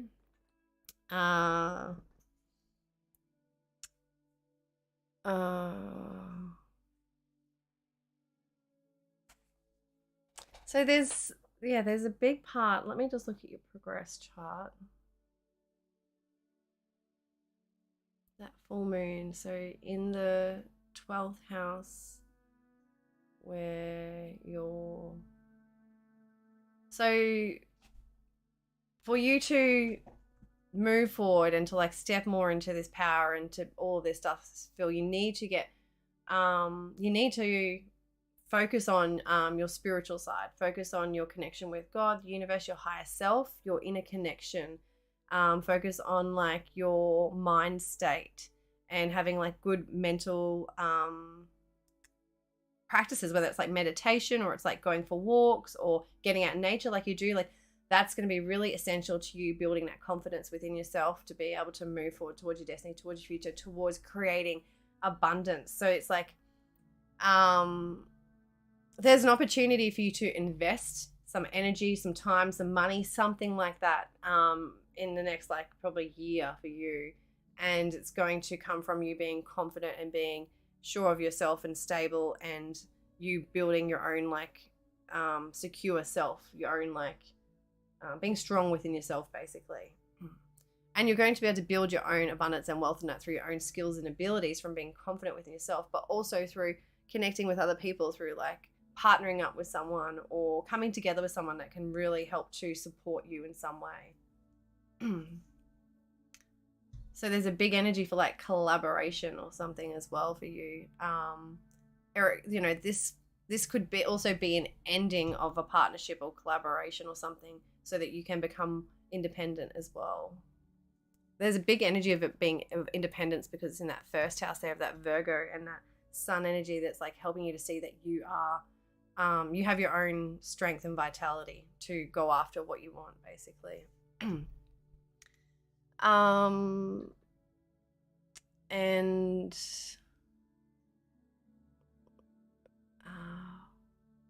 so looking at that 6th house, so yeah, there's a change up in your what you do in a day-to-day basis. So something needing to release and let go, something coming to an ending, to a completion point. Something around like maybe, so we're talking about getting healthy in the mind and spiritual practice. So there's a big part of the body that's coming into it too. So it's like ending things where you're self-sabotaging and not looking after your body. You're coming to an ending completion point of that, where you're going to now need to start like taking better care of yourself and looking after your mind, body and soul, making sure you have good daily practices, good routines, going to bed early enough, getting good quality sleep, eating well. That's going to be a huge thing for you to help you have that mental clarity, to have that good mental state, to be able to move forward towards your future and towards what you want to manifest and create. Oh, one human. Thanks for the sub and thanks for stopping by. 10 months in a row. Whoa. You just kept it running. Oh, thank you. If you hang around, let me look at your chart. I've got a couple more to look at.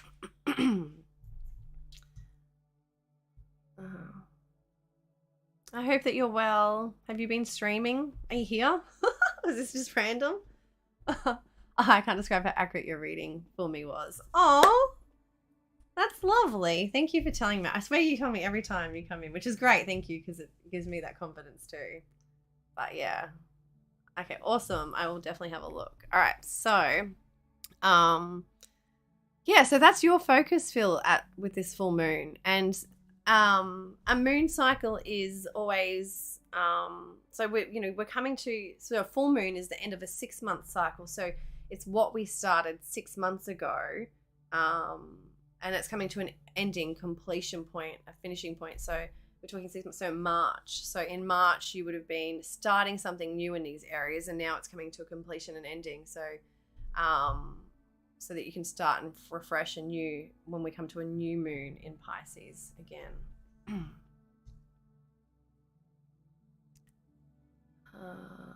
Oh, you're overweight. Yeah, we've all been there through different times of our life, Phil. So yeah, working on your health is going to help you to get a better headspace. Basically, working on your daily practices, your routines, what you do on a day-to-day basis, making sure that your environment is like organized and clean and tidy, and all of that is going to help you to get your mind in a really good place and give you that confidence and that self-love that you need to then be able to move forward and to partnership and to meet and to find those partnerships or those joint unions that you need to move forward, basically. It's been a comfort, but literally wildly accurate. So accurate. Oh, that's amazing. That's so good. That makes me so happy. And like, it all, like, again, it's just all about awareness. It's like, if we have that awareness, like, it just makes things, like, things can still be hard and difficult, but that awareness just helps that a little bit, just takes the edge off. So yeah, I hope that helps, Phil. And that Neptune energy again. So where the healing and assistance from the divine, the universe, God can come from is, through talking to other people, relating with other people. So there's some kind of where others can help you in some way too, motivate you, help you or something. And whether it's like you just like finding sources of people to look for that inspire you or that are doing things that you want to do. Like if there's someone that's like running a marathon, you want to run a marathon, you follow them to get inspired by them. Or if there's just someone that's like, eating really healthy and you want to follow them because it inspires you. Or someone that's like doing meditation practices every day and they're putting it on social media and you want to follow them, or something like that, where it's like someone that gives you that inspiration or that something to get inspired by or to get information or guidance from as well. All right, Phil, finally I looked at your chart. But yeah, Virgo Rising. So as a Virgo Rising in general, you're someone that can be more stuck in their head, and it's someone that needs to get into nature more often to find that balance and that grounding. And you're definitely someone that probably is, feels like they want to help people and be helpful and be of service and help others and be kind and all that. That's that natural Virgo and energy. But we can also feel like we're always right as well, which is the problem. And that we know best when we don't always. Or our what we think is best isn't always what is best for other people. So that's a big learning curve for us as Virgo risings. Community in many shapes can be so helpful. Yeah, exactly. Definitely. Yep. That's why Twitch is amazing, because the community aspect, whether it's like streaming yourself or just hanging out in other people's chats. I always think I'm right. Yeah, that's the curse of Virgo. Trust me, I know. Oh, funny. Lovely Rhinosaur, are you still here? If you've hung around Rhinosaur and you're still here, I'd love to quickly look at your chart. I've got your details. I've scrolled up, so let me know if you're still here and I will bring up your chart. Okay, sweet, you're here. All right, let me bring up your charts. All right, we want new.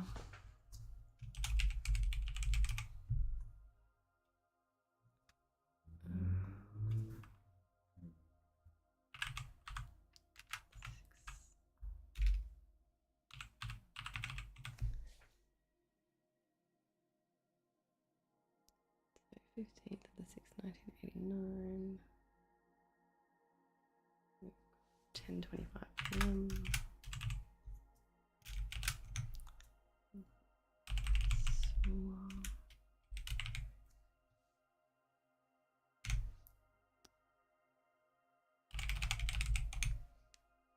Successful. Okay, good. All right, and we want to do a secondary progression chart. And these two. Oh, what did we do before? Control F. Oh, what was it? I left it open. Hang on. Control F1. I mean, it was Control F1. Wow, it was just so simple.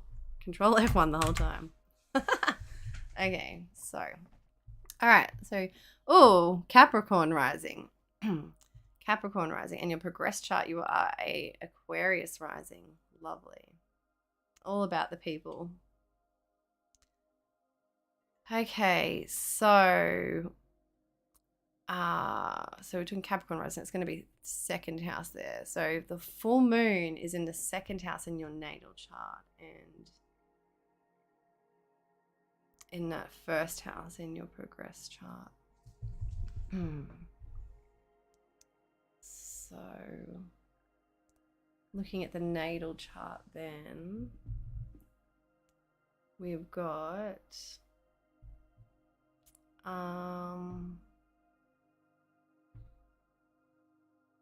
just ignore all those little stream elements, Q things. I need to turn them off. They're from ages ago. No Q today. I'm just going to read whoever's chart has been chatting in the chart that's been chatting in the chat. Okay, so all right, so we're looking at second house. So second house is always about finances. It's about money. It's about your self-worth, confidence. It's about your financial stability, your possessions. So the full moon, where you're releasing, letting go of, where you've come to a culmination and completion, an ending point can be around something around your skills and abilities. So you could have been learning something new, like a new skill or ability, or coming to the culmination point where you've mastered that skill or ability or something like that. It can be around your finances and money. So there could be like a money avenue, a finance avenue that you're releasing and letting go of that will no longer be in your life, or it's come to a completion. So like some kind of, it's not necessarily investment because that's more 8th house. Although we are looking at 8th house to look to the sun to light up. So it could be a completion coming through where you're going to get some money through from that 8th house through something that's the sun is like giving some light, some vitality, some good energy to. Could be, yeah, something coming through there. But yeah, this could be where you've invested some money and there's something coming through financially for you, or an ending, completion, culmination, celebration around that, or around your self-worth and confidence, like something to do with, that you've been working through, like, if you've been doing some kind of, practice, like some kind of self-worth practices or something like that for the last 6 months, or something could be coming to a completion, could end of finalization where you coming to an end point where you've like really integrated and like learnt something, or in that practice, or like again mastered it, where you become more confident with yourself, where you're starting to see the results now of that confidence, of that increase in like, you know, of something like that there. Let me just quickly see too. So there's nothing hitting exact here, and there's nothing hitting Virgo and Pisces exactly. Juno. So there's something with relationships. So looking at a progress chart, the sun is on your Juno. So, and it's that first house where there's a release and letting go of what's no longer serving you, of a completion ending. So there's something there. And it's in that 7th house too. So that financial thing could be like, I don't think it's a partnership ending, because that's in that there's something with a relationship or with a partnership or something where you need to see is either another point of view, another perspective. There's a release point or something there, tied within you and who you're about, what you're doing. So it could be like a change in you. Like you've come to the point where you feel that there needs to be a change within you and yourself. And it's to do with the way you relate to others, or the way you are in relationships or something too. There's something where you need to release and let go a part of yourself, or there's something coming to a completion or ending. And we're talking about that that self-worth and that confidence too. So it's like maybe it's an old part of yourself where you didn't trust yourself, where you didn't see things clearly, or you're self-sabotaging yourself or deluding yourself, or yeah, see, there's something there with relationships too. So it's like maybe you were seeing someone with rose-colored glasses, seeing someone with rose-tinted glasses, and now you can see for them for who they are, or something like that. Or, but there's not that there's a relationship necessarily ending, but there's an ending around something around you and who you are, and something about yourself and the way that you're coming across, the way you're presenting yourself, the way that you're relating with others in the world.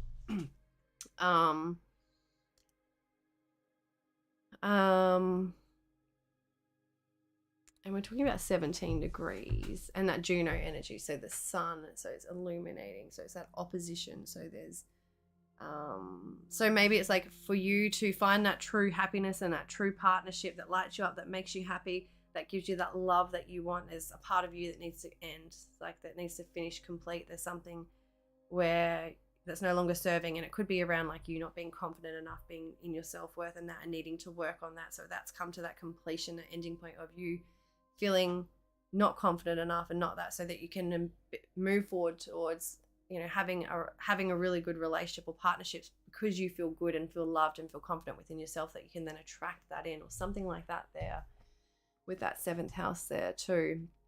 And that's where that Neptune energy is going to be, in that 1st house, where we are not seeing clearly, we're deceiving ourselves in some way, we're self-sabotaging ourselves in some way, where we're too caught up in fantasies or dream world or something like that, that's not serving us, that's holding us back in some way, or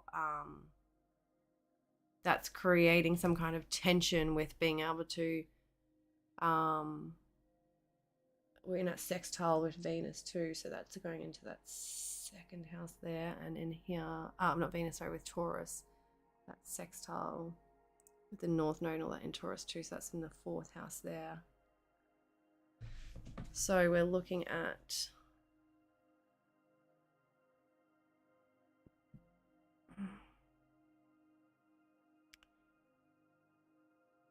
that 2nd and that 8th house. So, well, yeah, so that you can team up with other people, you can get into a relationship or something like that, and so there's something where you need to release and let go, something I was saying before about finances and money and that, and then where you need to look at another point of view, another perspective, is to do with other people's resources, money, finances, institutions, banks, investments, there's something there where you need to see another point of view. So it could be something to do with your money, where you haven't been looking after your money properly and being money wise, and now you need to look at where you can invest money and be smarter with your money, and or come into partnership or joint, something to putting your resources into something else that can bring more in some way.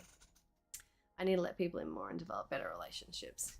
Yeah, well, that's a part of you're releasing and letting go where in that first house about who you are, and that Juno's there. So it's a big part of you being able to attract that love and those soul relationships that you want, or partnerships, depending if you're looking for love or you're looking for partnerships. But yeah, there's a part of you that needs to release and let go, come to a completion, a finishing, an ending point. And it's tied in with your self-worth and your confidence and what you're about and your skills and abilities and the way you have, your own security and your own footprint in the world. It's helping something there that needs to, that you need to work towards and work on so that you can have that amazing marriage and partnership, because actually it's Juno we're talking about, and Juno is more tied to marriage, long-term partnerships like that. So and it's right, it's 16 degrees there. It's that sitting there with that sun. So the sun is illuminating and lighting up that relationship area, showing you that you can have that love or you can attract that partnership, but you're going to have to work on yourself and who you are and what you're about first. And it ties into the self-worth and the confidence and all that, and the skills and abilities. And also to the fourth house too. So it's creating a good stability and home for yourself and a good safe place that you nurture and care for yourself. That fourth house of home and family. So it's working, so releasing and letting go. We're talking about fourth house and we're talking about 10th house. So releasing the need for thinking that you have to create some kind of huge legacy and outside world and focus on the outside world and chase after things and your goals and all that, and really come back to focus and like the, your reputation, all that, focusing on the outside stuff and come back to focusing and with finding that stability in somewhere that you can have a safe place, that you can nurture yourself, where you have somewhere that you can call your home, and that will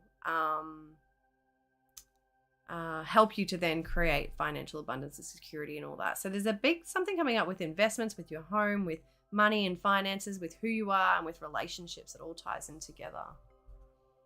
What is my Juno in? It never showed me in the chart I looked at. Oh, so your Juno is, I don't know if you can see my cursor now. Oh, am I even showing the chart? Or has it disappeared again? Oh my God, I'm so sorry.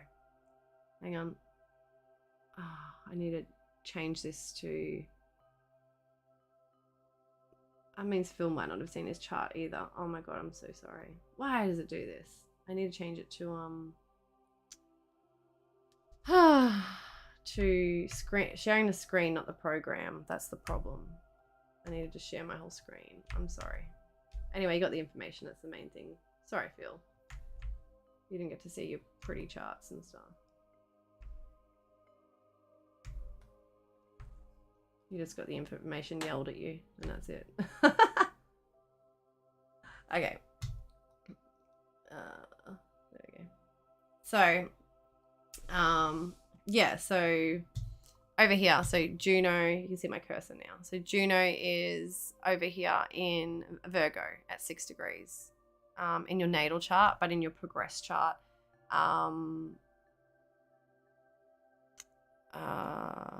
Juno is, in your natal chart. Yeah, your natal chart, Juno is at 6 degrees of Virgo, and in your progress chart, it's at 16 degrees because it's progressed. It's moved forward 10 degrees depending on how old you are, and that's how much your planets progress. But yeah, so in your natal chart though, you can see down here it's 6 degrees of Virgo. So that's the kind of marriage and partnership you want, and it's like, it's definitely going to be one of where you serve each other. Basically, you like want to be a service to each other, and your purpose of coming together is to do something of service together in some way. So yeah, so that's Virgo. As you can see in the progress chart, at 16 degrees, and that full moon is going to be 17 degrees with the sun and moon. So there's an opposition there too. So it's like where you need to release and let go of any old stuck feelings, emotions that are holding you back from moving towards being able to be in a divine partnership.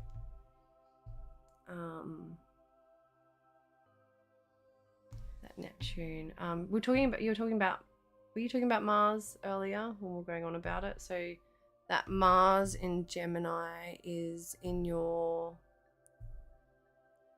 5th house. So for you, it's around children, your hobbies, your creativity, your love, and your romance. So that's coming in again, that love and romance aspect. So Mars, so you're wanting to take direction and action maybe towards love and romance or creativity or your passions, something you're passionate about. So Mars, in that Gemini, Mars in that Gemini energy is helping you to see all the options available, to see that there's to see that there's options, to see that there's possibilities, to see that there's to help you be more inquisitive and to be more excited and what's the other word? Inquisitive. What else? Open and like I can't think of the word.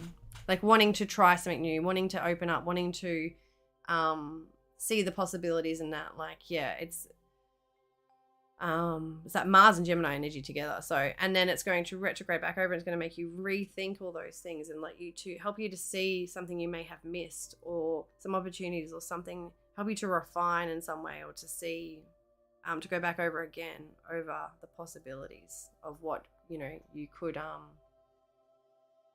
have with love, romance, passion, creativity, children, help you to get more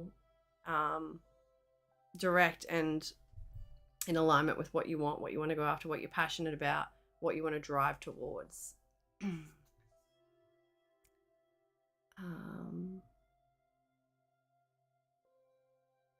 Juno placements are so interesting. Yes.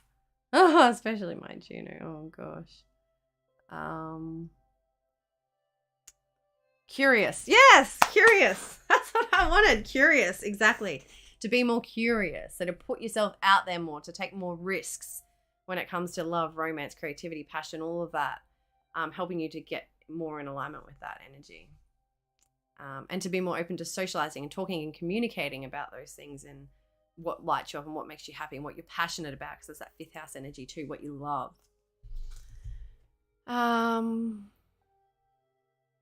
Yeah. I hope that helps you, Rhinosaur. And thanks for hanging around and waiting. I appreciate it. Thanks for your energy and being here. Thanks for letting me look at your chart. Yeah. So you have actually quite an intense chart there with Neptune and Saturn in the 1st house there. Pretty much on your ascendant. So yeah, that is quite intense. And a moon in Scorpio, you did say that's right, with Pluto. Ooh, that's intense. But it doesn't mean it's bad. Like, intense doesn't mean bad. Like, you got to think about energies too. Like, we have all the energies in our chart, so it's different areas of our life where there's different things, and someone can go through life being like, oh, I have all these terrible hard placements and blah, blah, blah. And then you'll meet someone, or not you'll meet someone, but there's always the opposite side too. There's someone who has nothing going on in their chart that is bored as fuck and hates their chart because it has no aspects. It has nothing going on. It's fucking simple. Their life is boring. It's just too easy. It's like nothing happens for them, So these tense aspects push us to grow and to experience life and to get something out of it. Whereas when we got these easy ones or we've got nothing going on, it's like not pushing us to grow or anything. And it can be boring. And if you want a boring life, which none of our souls came here for a boring life, then yeah, spicy. Funny. Yeah, Skate Punk, are you still here? Are you still here, Skate Punk? Let's look at your chart if you're still here. Yes, definitely Rhinosaur. And especially as the week goes on with the full moon energy. Definitely. But yeah, that full moon it's mainly there's something around your money and finances, or how you earn your money or something like that changing. Could be how you receive money too. So it's not just like about your money, but how you receive money. So we didn't talk about anything 6th house really being triggered, but you know, Mars will move through that later on too. So, you know, that can bring up your career and your work. And Mercury retrograde is retrograding. I wouldn't say, will it hit your 10th? Oh no, 9th house there. 10th. No, it won't hit your 10th house yet. So, yeah. 9th house, 8th house. That Mercury in the 8th house. And where is it in your progressed? It's going through the 7th house. So Mercury's even going through your 7th house of relationships and partnerships. So rethinking, reevaluating. So maybe some relationships from the past can come up, or some feelings about relationships from the past can come up that help you get another perspective, another point of view, give you some kind of information, idea, or something to help you move forward. Skate Punk, are you still here? I hope you're here still. Otherwise, I'll definitely read your chart next weekend. It will be first to read. All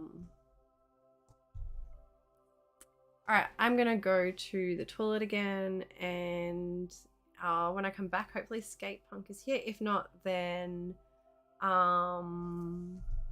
sister, do you want me to look at your chart? Otherwise, next I'll look at Wine Human's chart. Right, I'll be back in a minute.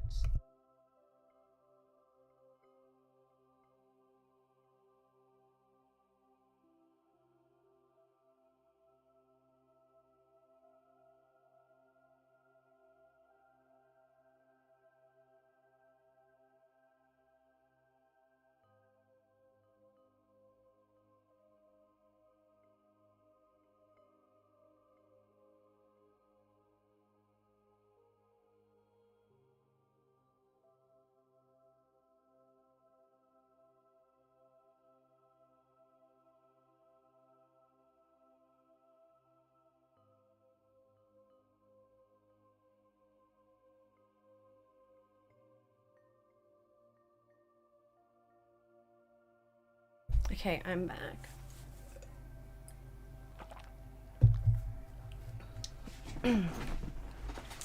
Oh, they're not in chat? Okay. Thanks, Wine Human. Oh, sister, what is that toilet paper thing? Whose is that?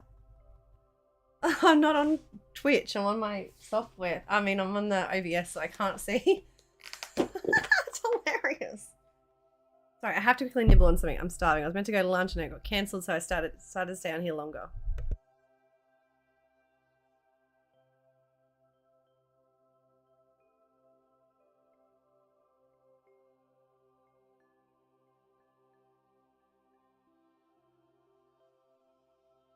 That's a funny emote.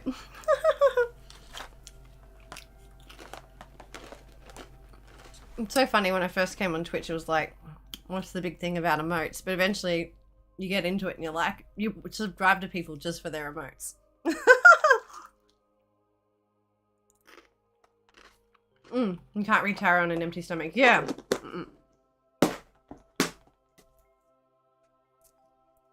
You just need food to just ground you. That's why I find food. Food is really good for grounding us. Especially protein. Which those don't really have any protein. They're biscuits, but they'll get me through for another half hour if I need to. Okay, like a car without gasoline. Exactly. Blood sugar is a necessity. Yeah. Okay, sister. Now, I'm going to bring up your chart from scratch anyway, because I wouldn't have it saved here in my software. So, new chart.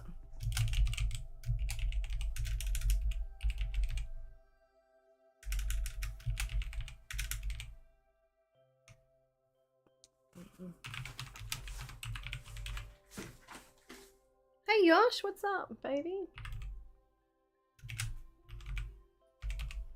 Sweetie.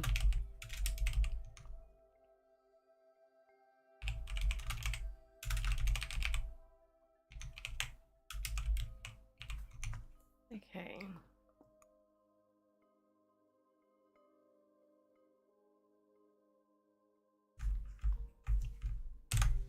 All right, sister, this is your chart. Wow, they put such a big gap in the middle, don't they? Jeez. That's where I need to have this thing. I'll do it later. Okay, so all right, so sister Scorpio rising.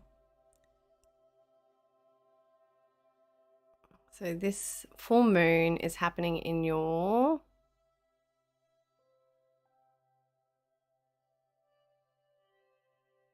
16 degrees there. So your 5th house, right on the cusp almost. So 5th house and 11th house, sorry, 5th and 11th.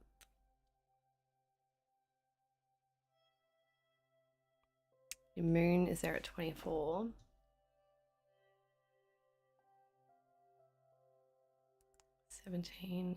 Your south node is there in Gemini, which is making a square in the 8th house. All right, let's just talk through it. So the full moon, so where you're releasing, letting go of, where the culmination end point for you is in that 5th house, which is our children, our creativity, our love, our romance, our passion, our hobbies. And then where the release point is, where you need to look for another point of view, another perspective, is the 11th house. So it's like through friends, friendship groups, friendship circles, through our social connections, through communities, through your higher aspirations, through the bigger picture. What is for a bigger, higher picture, for the bigger purpose. So there's a release and letting go around the 5th house, around those themes, and where you need to see another point of view or another perspective, or to see where you can find some kind of helpful energy too, because it's a release point too, is around that 11th house. So it's like through friends, through community, through connections, you can find some kind of release point.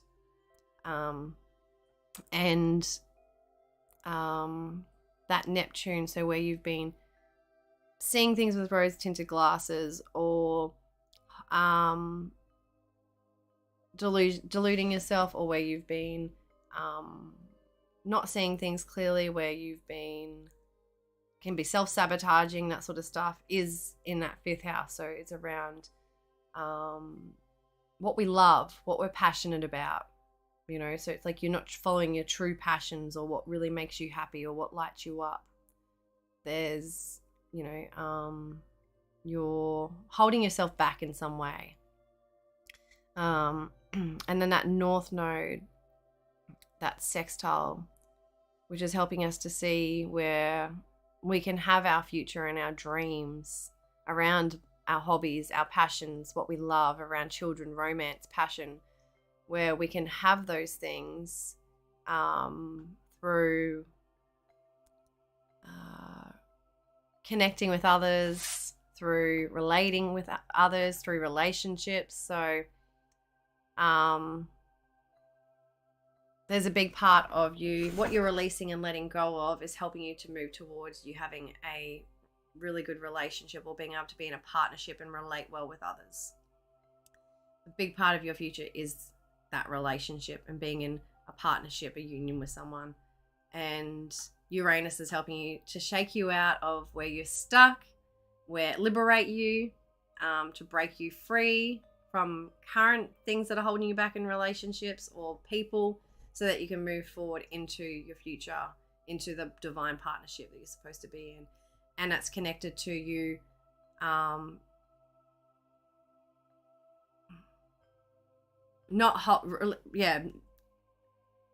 where you're over idolizing, or where you're not stepping into the true, like seeing where you can really take your dream, seeing what you can really have, and like not just seeing things as a fantasy, but seeing how they can really manifest out into the world and really come true. And so that release point, that letting go,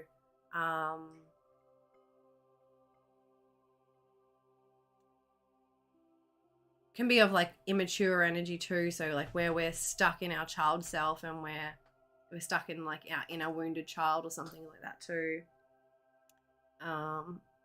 But there's a big healing there around that children and 5th house too, with that Pisces energy and Neptune. There's a big aspect of it healing. So it's you finding a deeper connection with yourself through your passions and what you love and what makes you happy. So looking at your progress chart and that, so we're looking at, that's the third house. So communication, your thoughts and thought processes, and moving towards that ninth house. So again, so it's like tied into you releasing, letting go of old ways of communicating, of old ways of thinking, old ways of doing things like that, where you overthink and self-sabotage, or where you don't communicate clearly with what you need and what you your dreams and your passions and your fantasies and your desires and all that. You're not communicating them clearly or something like that. And you need to look towards creating new beliefs, or seeing other people's points of view or beliefs. Or also there's a part of you that needs to maybe because that sun, it's in that Virgo energy, so it's like be open to people from overseas, from other places, people of other cultures. Be open to learning something new, and that can help move you towards that as well. Help you get stuck out of your head and out of like your comfort zone and move towards like something that is will bring you new values and new beliefs and a new view and outlook on life, basically. Yeah, you got North Node. You have the North Node and Uranus in your 7th house. That's pretty crazy. Once that North Node is finished in that 7th house, wow. That's nuts. And so that 5th house. So it's really asking you to tap into like your hobbies and your passions and what you love. Really focus on that. Focus on what you love, what lights you up, what makes you happy, your passions, your hobbies. Tapping into your childlike self. That true inner childlike self. And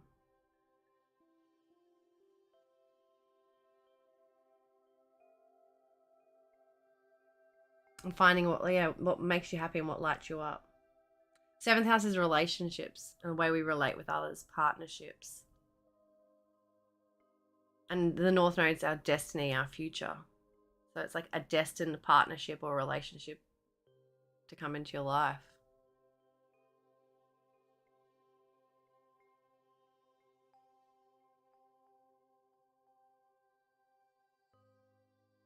What else is 17? And Saturn's there. So Saturn is, hang on. Oh, your South Node. Your South Node's in a square as well. So where you need to detour, where you need to, where you're being restricted, where you're being held back, where you're needing to learn a hard lesson is around that 6th house energy. So it's like your work, what you do on a daily basis, your health, your mind, your body, your environment. So your health and well-being and what you do on a day-to-day basis, and how your body and how you look after yourself, all that stuff. There's a big part of that being triggered too. That South Node. And that's 1711. 6th house. 7. Oh, that's 7. That moon. So your moon is in a square too, and that's in that 7th house. So I say it's actually releasing old emotional fear and baggage to help you move forward. There's that north-south node and the moon, and it's that square there. So it's like, you needing to, that's what's restricting you and holding you back, that old emotional stuck trauma and baggage and energy from past relationships.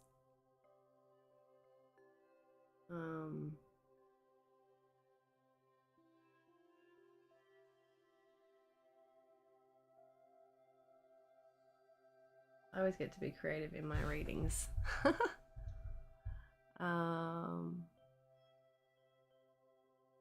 Yeah, that moon is an exact square with that third house, the seventh and that third. Releasing and letting go of old ways of communicating, of speaking, of thinking,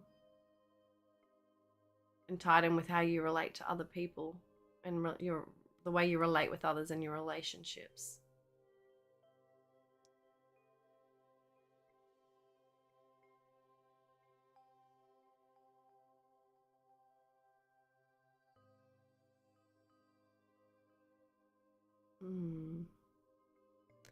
And then Chiron's at 17 degrees in Aries. Oh no, 24 degrees. That's what I was looking at. I was looking at that 16 degrees south node, yeah. So it is that emotional trauma and healing that is holding you back, that's restricting you, is keeping you stuck. The fears, the power struggles, you not stepping into true power of what you want. Of your voice, that true power of your voice and saying what you want to, speaking up and speaking your truth. There's a big part of you needing to step into your power and speak your truth. And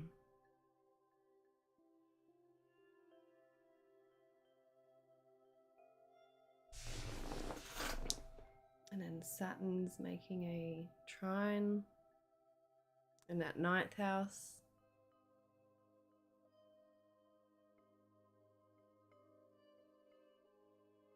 So yeah, what can be really helpful is you getting more sure about your beliefs and about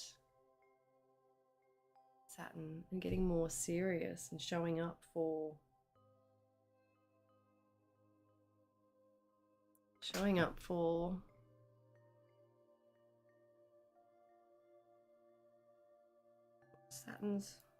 Saturn's being more, so it's being more receptive and intuitive to your environment and to what you need to show up for.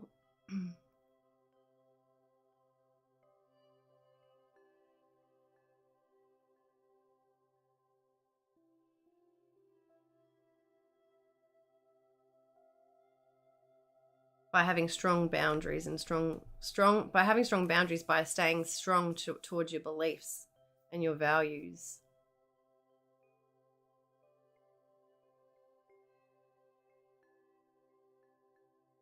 Oh, and you've got Mars there at 14 degrees. So where the sun, so in a conjunction with the sun. So the Mars and the sun, and it's in that 11th house, isn't it? Oh, 10th house. So it's in the 11th house of the 10th house. So why is 6th house and 10th house? So work coming up. Overworking. So not having enough time. We're talking about Saturn, time. Work, overworking, not having enough time for relationships, overworking and not having enough time for relationships, so needing to restructure your daily practices and your daily life so that you have enough time for children, for relationships, for work, for all of these things. There's something to do with time and having enough time to do and show up for all your responsibilities. And being able to be organized and planned and structured so that you can do it all.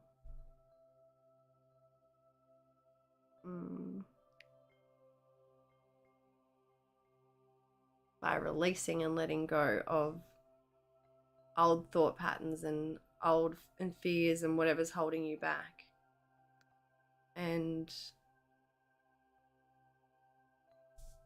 that 5th house through And look, it's in a conjunction too, that full moon with Juno. So it's definitely releasing and letting go, cutting, completion, ending, culmination point around partnerships, around marriage. So it's like so that you can have a fresh start in that area. So releasing, letting go, culmination, completion, ending point around marriage and partnerships too.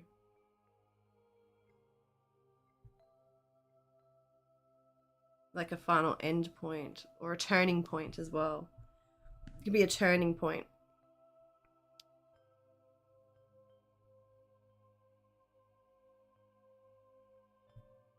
And it's 4th house, so it's like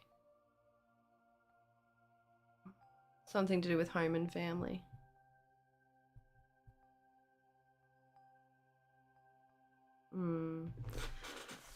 All right, sister. I hope that that makes some kind of sense for you. All right, Wine Human. Let's look at your chart. So I have an old chart, but I'll bring it up in my new software. I'm pretty sure I've got details of your old chart. So let me have a look. Yep. Oh, hang on. Actually, yes, I can cut out the details. Give me a second.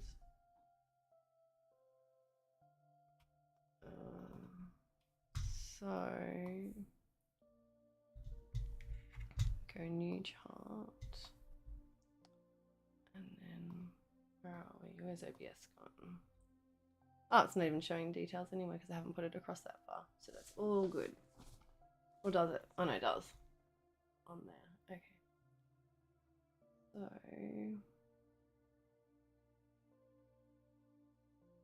So oh, thanks, Wine Human. Oh, I'm glad, sister. Thank you. Thanks for letting me look at your chart, Sister Blue. Thanks, Wine Human. I try to be. Okay. Actually, if I just bring up your progress chart and then I've already got your natal chart here, I can look at that. And then I don't have to show your details.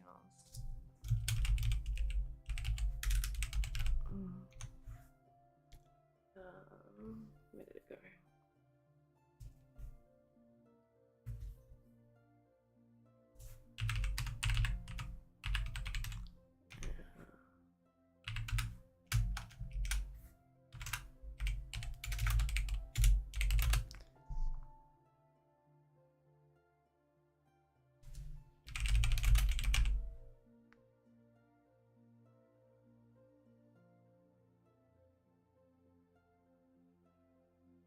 I wonder why I did that. Okay. That's right. Okay. Now, what's OBS like? Let me change this.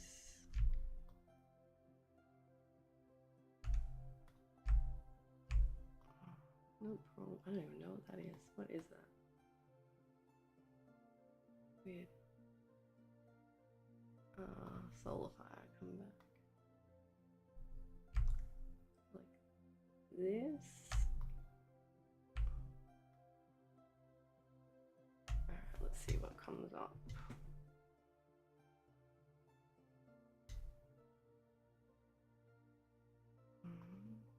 Okay, so we want progress chart.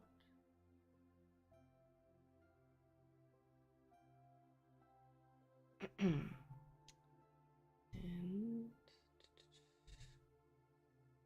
that should be right.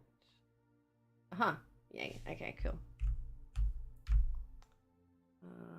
There we go. All right, this is your progress chart, Wine Human.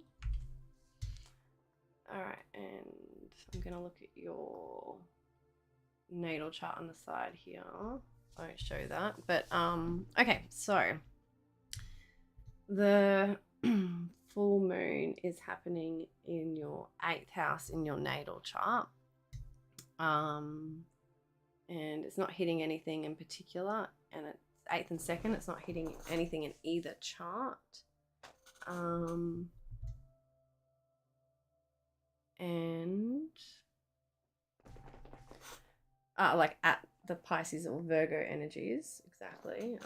Could be a different story for other energies in your chart.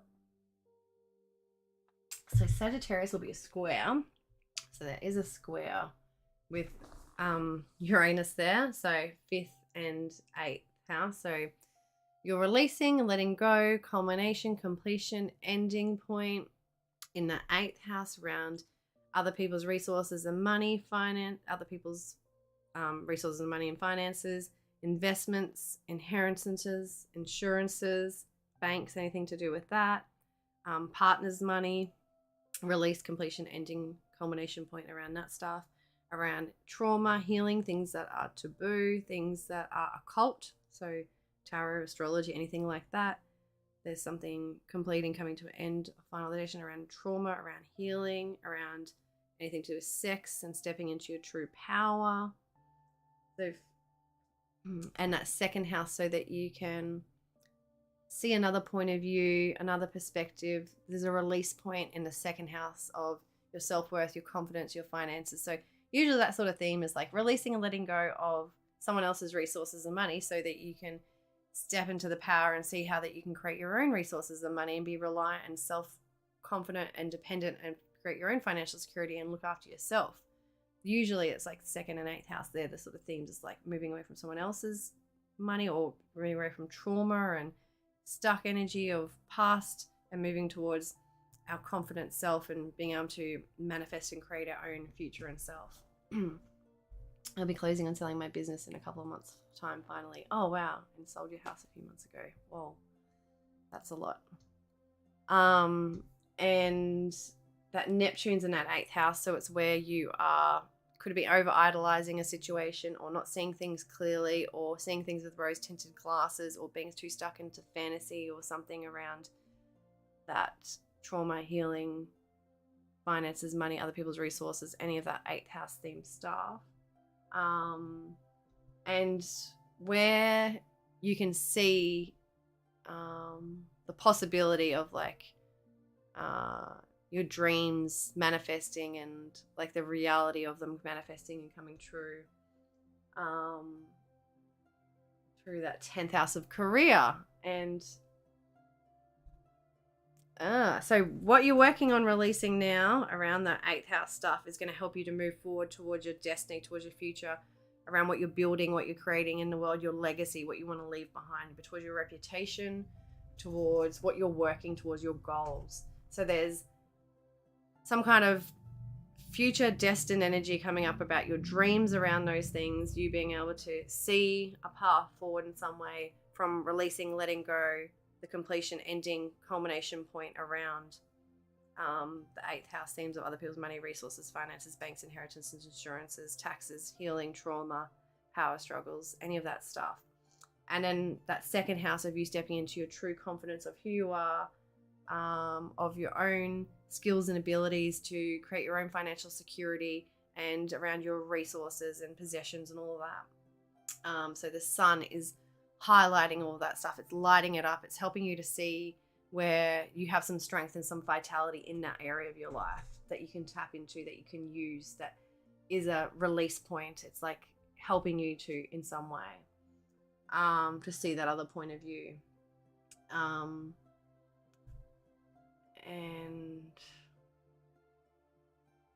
there's that square in the 5th house with your moon, with Uranus, which is like trying to help you to break free and liberate yourself from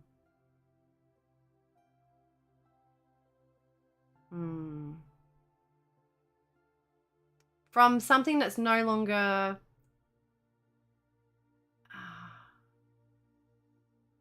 in alignment with you in regards to your hobbies, your love and romance, your passions, like something that you maybe were passionate about and, you know, you thought was wonderful and was great, or a hobby or something like that, or some kind of love or something that you saw with rose tinted glasses, you thought was wonderful and were great, but now you're seeing clearly that it's not necessarily, and it's like you need to release and let go of it. It's unrealistic. It's over idolizing something there with that 5th house. with that square there that's restricting you, holding you back, keeping you stuck in some way. Your transitioning careers. Yeah, so that 10th house, you're definitely moving towards your future, towards your destiny, towards a new career or something, or towards a career that is to do with you building some kind of legacy. And that release and let go of other people's resources and money can be the money from the job, the resource, whatever, the outside money we receive. But you seeing that you can create your own wealth and stability through your skills and abilities, that more financial, you can, have more, build more finances, and that sun's there. So it's shining a light, showing that you can have happiness and love in that area of your life.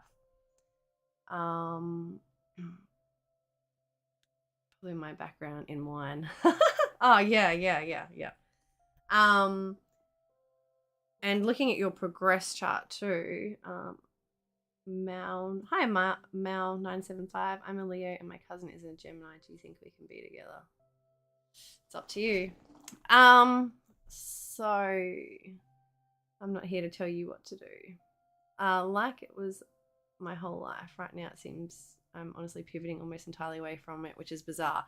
Yeah, and you've got, like I said, you've got your Uranus there, which is like, Uranus shakes things up, it stirs things up, it liberates us, it puts us on a new path, a new direction, something that we wouldn't have seen or even thought of or even expected. It's Uranus, you can never predict. You can never know what's going to happen. Whatever you think it'll be completely different and completely opposite. You cannot predict or plan for anything Uranian-like. So it's like something unpredictable that is to liberate us in some way, to get us unstuck. So looking at your progress chart, you've got that Pisces full moon over here in the 7th house. So completion, culmination, ending, releasing, letting go, celebration. It can be so it's around relationships or partnerships.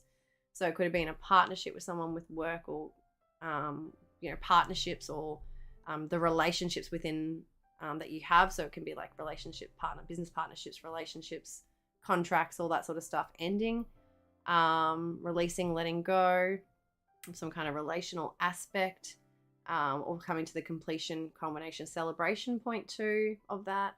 And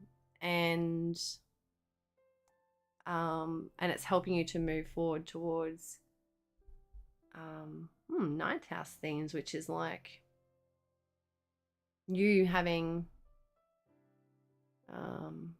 being more in alignment with like your beliefs and your values, and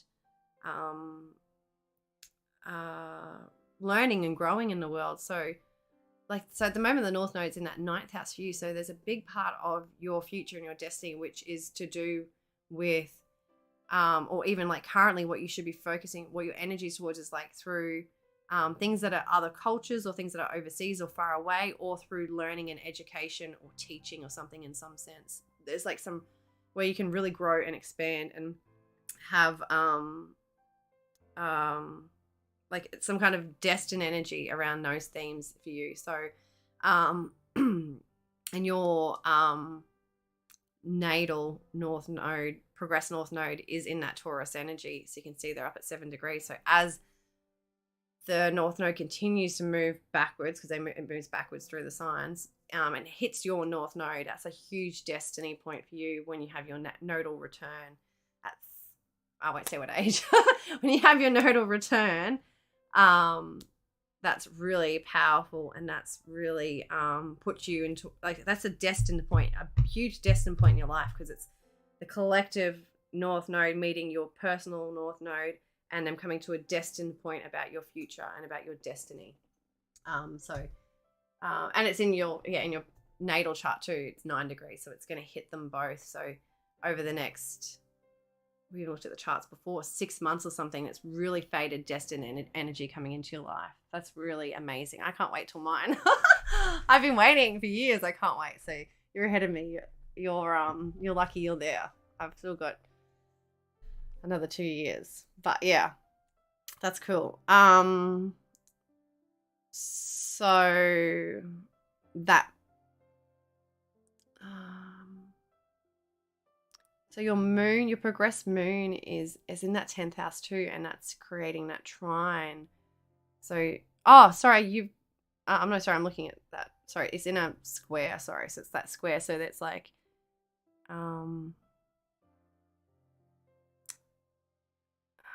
anything that's holding you back from releasing and letting go, or from moving towards your future and all that is to do with,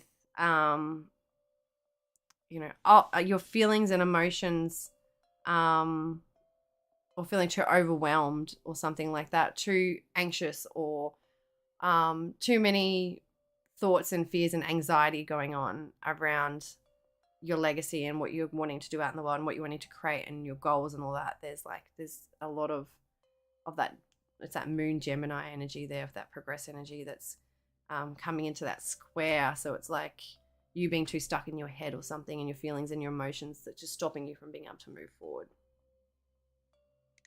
and to be able to release and let go of whatever it is you need to there. And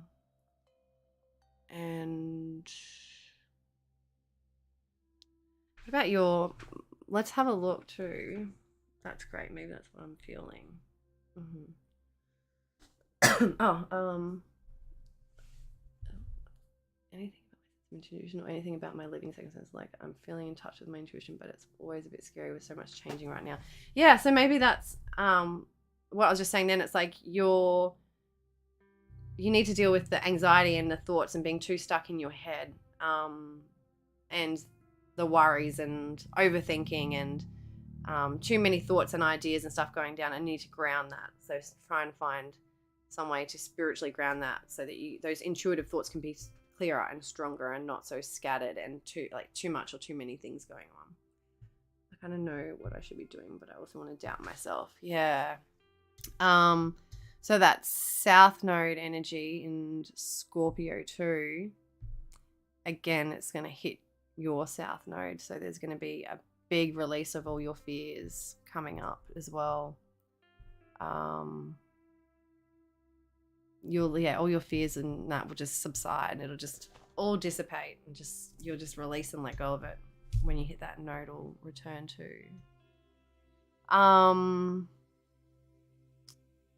You'll step into your power. I want to look at that Mars and Gemini energy too as well. So yeah, so Mars is moving through. Let's go back to your natal chart. So 10th and 11th, yeah. So and it's in 10th here, that it's gonna go back over to 10th and 11th, and then 10th house, 9th and 10th house in here. So so over the next 7 months, Mars is really going to have you focusing and thinking about your career and what you're working towards, your goals and what you're building. And it's really going to be your focus, like your drive, your energy is going to be what you're wanting to work towards. And it's going to go into a retrograde, so it's going to go within. So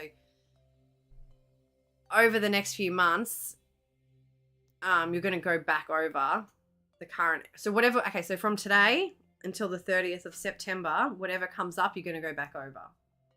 So it won't be clear cut. So anything that comes up with your career and your work and your reputation and your legacy and what your goals and what you're creating in the world is going to come back under review after the 30th of September. We're going to go back over that energy again. So starting from today. So anything that comes back up. So some new information, some new ideas, some new opportunities, some things you maybe didn't think of that come back up again, or some kind of fresh energy you can put into something old or something like that can happen when that Mars retrogrades and goes forward again. So some new inspiration, some new energy, some new passion, some new opportunities or ideas, or something can come through that can help you to move forward with that career and the work and all that sort of stuff. So you'll see a huge shift in that 10th house over the next 7 months, say within that career, and that huge shift. But it's maybe not necessarily going to happen straight away, because we're going to have that retrograde. So it's going to feel like forward energy. We're going to feel like heaps of stimulation, heaps going on and all that. And then it's going to stop, station direct, and retrograde back Mars. So our energy and our drive, and that will go within, and we'll rethink about it and reevaluate it all, so that when Mars moves forward again, we're sure about our options and our decisions and our ideas, and we don't have too many millions of things going on, but we know, yep, we want to go here, here, and here, and direct our energy towards that. That's great. Maybe that's what I'm feeling. But also I want to doubt myself. Yeah, that makes sense. Literally where my focus is my career and where to live next. Huge changes on the way. Yeah, definitely. It's not a lot with your progressed fourth house. That's there's a lot would probably be triggered, but nothing that's in that chart. But if we're looking at Sagittarius and it's 19 degrees, 14 degrees, so we're the opposite of that Gemini energy. So so your home and your family are going to be, all those planets down here, all this is going to be in opposition about your home and family. So there's that Uranus energy there too, wanting to liberate you and break free from traditions. And that Mercury there, so it's like wanting you to get on a different mindset about your home and your family and your living and all that, like getting you on a different idea or a different mindset, because we've got Saturn and that positive energy, getting you on a more positive mindset towards you being able to achieve your goals and your future of that. And that's to do with your home and your family and where you nurture and care for yourself. So it's like getting more organized in your home and your family and your environment. So finding somewhere like that's going to be able to support you in that, and that's that is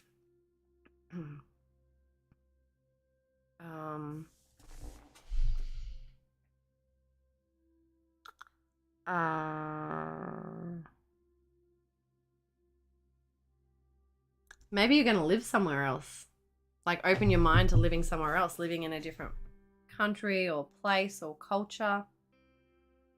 It could be something there too, like open your mind to living somewhere else maybe.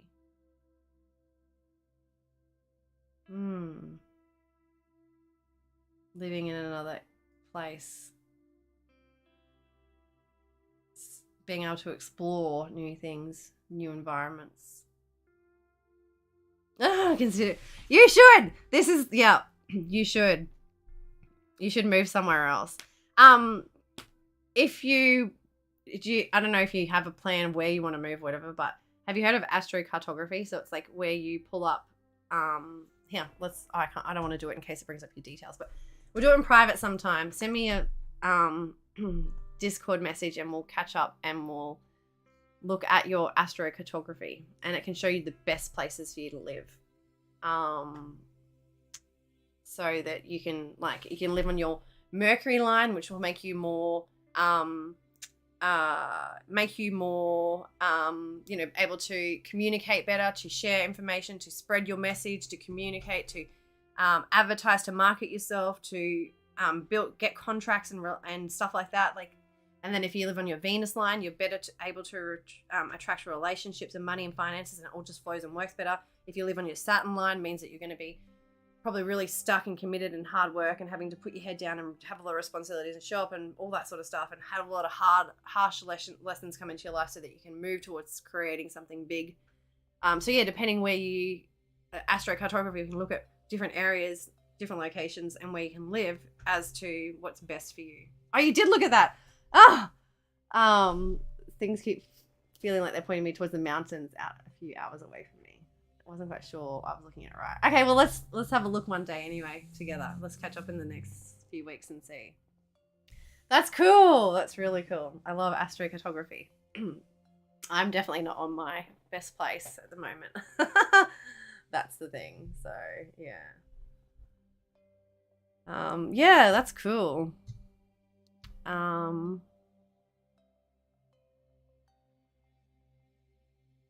And like Jupiter, okay, so even like looking at your progress chart too, I'm just having a think then. So Jupiter is going to trine when Jupiter moves forward through Aries. So Jupiter's going retrograde at the moment. Jupiter's about our expansion, our growth, our abundance, and Jupiter, our gifts, everything like that. So Jupiter is going retrograde. It's going to come back in through to Aries. And once, oh my God, that's exciting. I've got like excited feelings for you in my stomach. So when Jupiter moves through Aries again, so this is going to be 2023. So February, March, this energy will start to really start taking momentum. So like February, March, when Jupiter moves back into Aries, then it's going to trine your Saturn down here. It'll trine, Jupiter will trine your Mercury, will trine your Uranus, will trine your Venus. This is all your progress stuff, in your progress chart. Trine all this stuff around your 4th house of home and family. So there's the 8th house of investments in a trine with your home and family. So you're going to be investing in something that is somewhere else. That's in another culture, another location, like something like that. Wow, that's really crazy. And you're doing something unique and different with that Uranus energy. There's something that's going to liberate you and shake things up and put you out of your comfort zone. Oh my God, it's so exciting. This is why you're going to look at progress charts, because they just give you so much, another layer on top of the birth chart. So, I'm looking at your natal chart too. That's that 5th house of your love and your romance and what lights you up, what makes you happy, what you're passionate about in that trine with that 9th house. Again, things that are far away or overseas or from that are distant or that are different culture or different languages or whatever it is. Like there's something there. There's something big for you there, definitely. A lot of expansion and growth there in some way. Who knows, maybe you could go somewhere to teach. Moving somewhere to teach.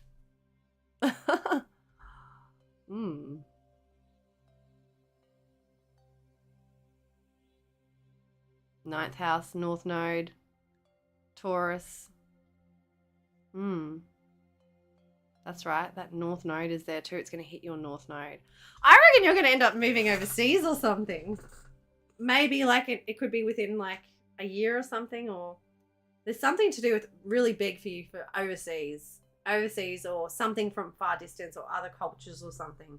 It could end up tied into work and relationships, all that stuff before. There's something definitely big, seeing it in both charts now, with overseas or something, or dealing with some other cultures in some way, whether it's through work and career, like you get a job where maybe you work from home but you're dealing with people that are overseas or that are from other cultures or something like that.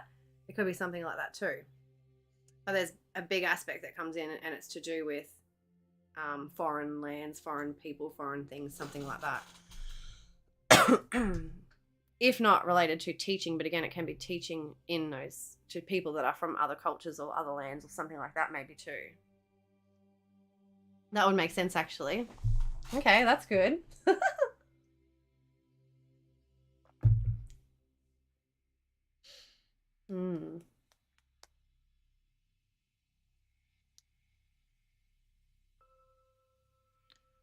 Oh, I could talk about astrology all day, but I need to eat. I need to eat. And I'm going out to dinner, so now I can't eat anything big.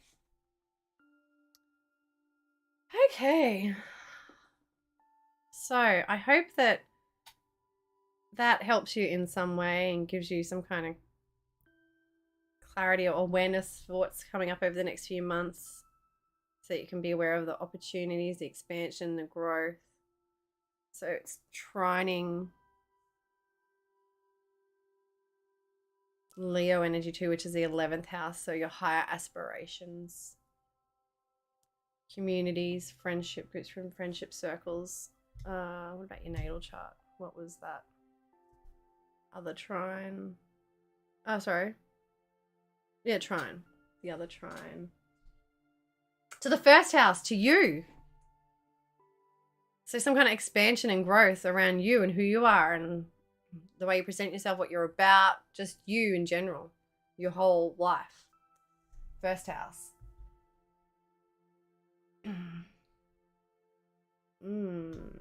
Very positive. Last time you read for me, there was so much drama, but you were like, just hold on. It'll release by October. Oh, cool. That's amazing. You're like, don't worry, things will get off your neck. You're feeling it right now, but it'll go. Oh, that's so good. And look at all this amazing energy coming too.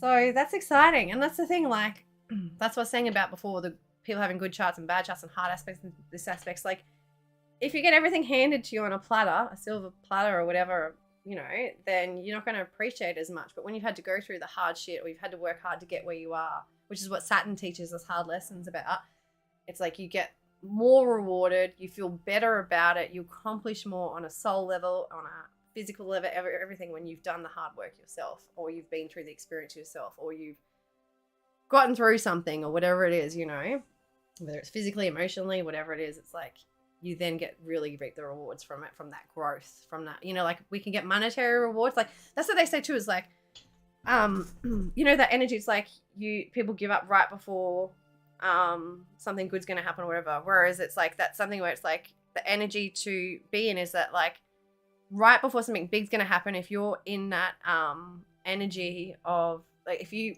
reach that point where you're in that energy of just being so happy with where you are and with all your hard work and all that, because of like your integrity, just what you've achieved in that, then when the monetary gain or whatever it is comes, it's like that doesn't even really matter as much anymore, because you've found that through the hard lessons, through the growth, the soul growth, and that has been so much more rewarding than what you ended up firstly wanting, but you get so much more out of it than you would have realized. Yeah, it's crazy. It's been really comforting through the process. I'm so glad when you work with astrology, you end up in an even better place through the hard times. It's a stronger place. Yeah, that's it. It's all about growth. Like, we come out stronger the other side. So true. And that awareness just helps so much with like understanding and knowing what's going on, so that you know that it's all for our soul growth, for our high purpose. Like, I don't know if that's because I'm a Sag moon, but you know, since I was a kid, and my old best friend used to say, like, everything happens for a reason. Like, and that has been my motto throughout my whole life because of her. And because I'm that Sag moon, I believe that it's like everything does happen for a reason. Like, everything is. And I don't know if that's because everything's destined. We do have some free will, but everything is definitely destined in some way through our astrology, through our birth blueprint, our birth charts, through everything. It's our program in this crazy matrix we live in. Thank you for letting me look at your chart again, Wine Human. I appreciate you so much. Thank you for the sub. Just thank you for your good energy and always giving me feedback, and I appreciate it so much. I hope that you have all this amazing stuff come to you over the next few months, or lots of clarity and insight and all these things, you know, start to manifest for you, and I can't wait to hear about it.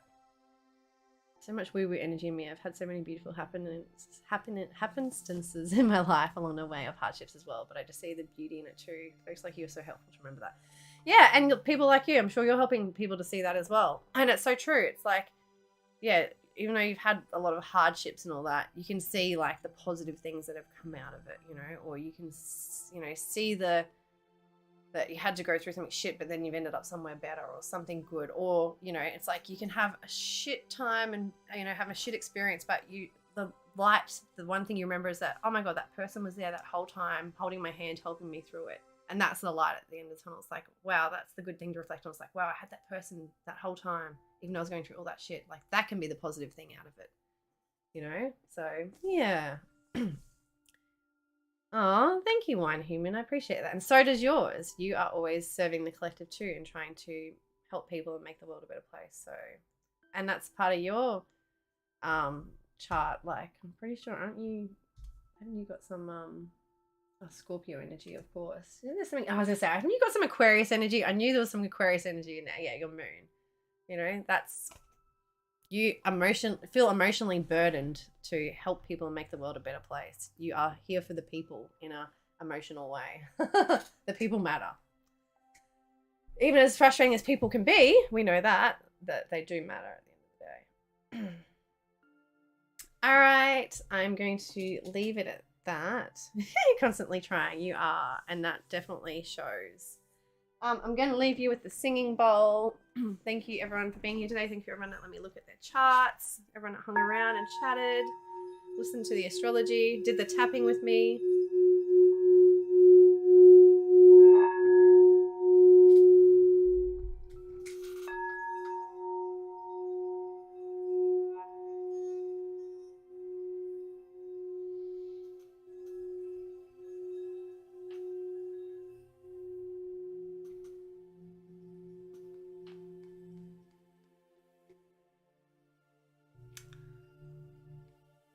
Thank you. Take care. Thanks, Rhinosaur, for hanging around. All right, everybody, have a great week. Hopefully I'll be on next weekend. I'm trying to get back to my regular weekend streaming. I did take a break and was only doing YouTube videos for a while, but I enjoy the interaction and hanging out and reading charts and stuff like that. So this suits me better than just talking to a camera by myself. All right, take care. Lots of love, and I'll talk to you soon.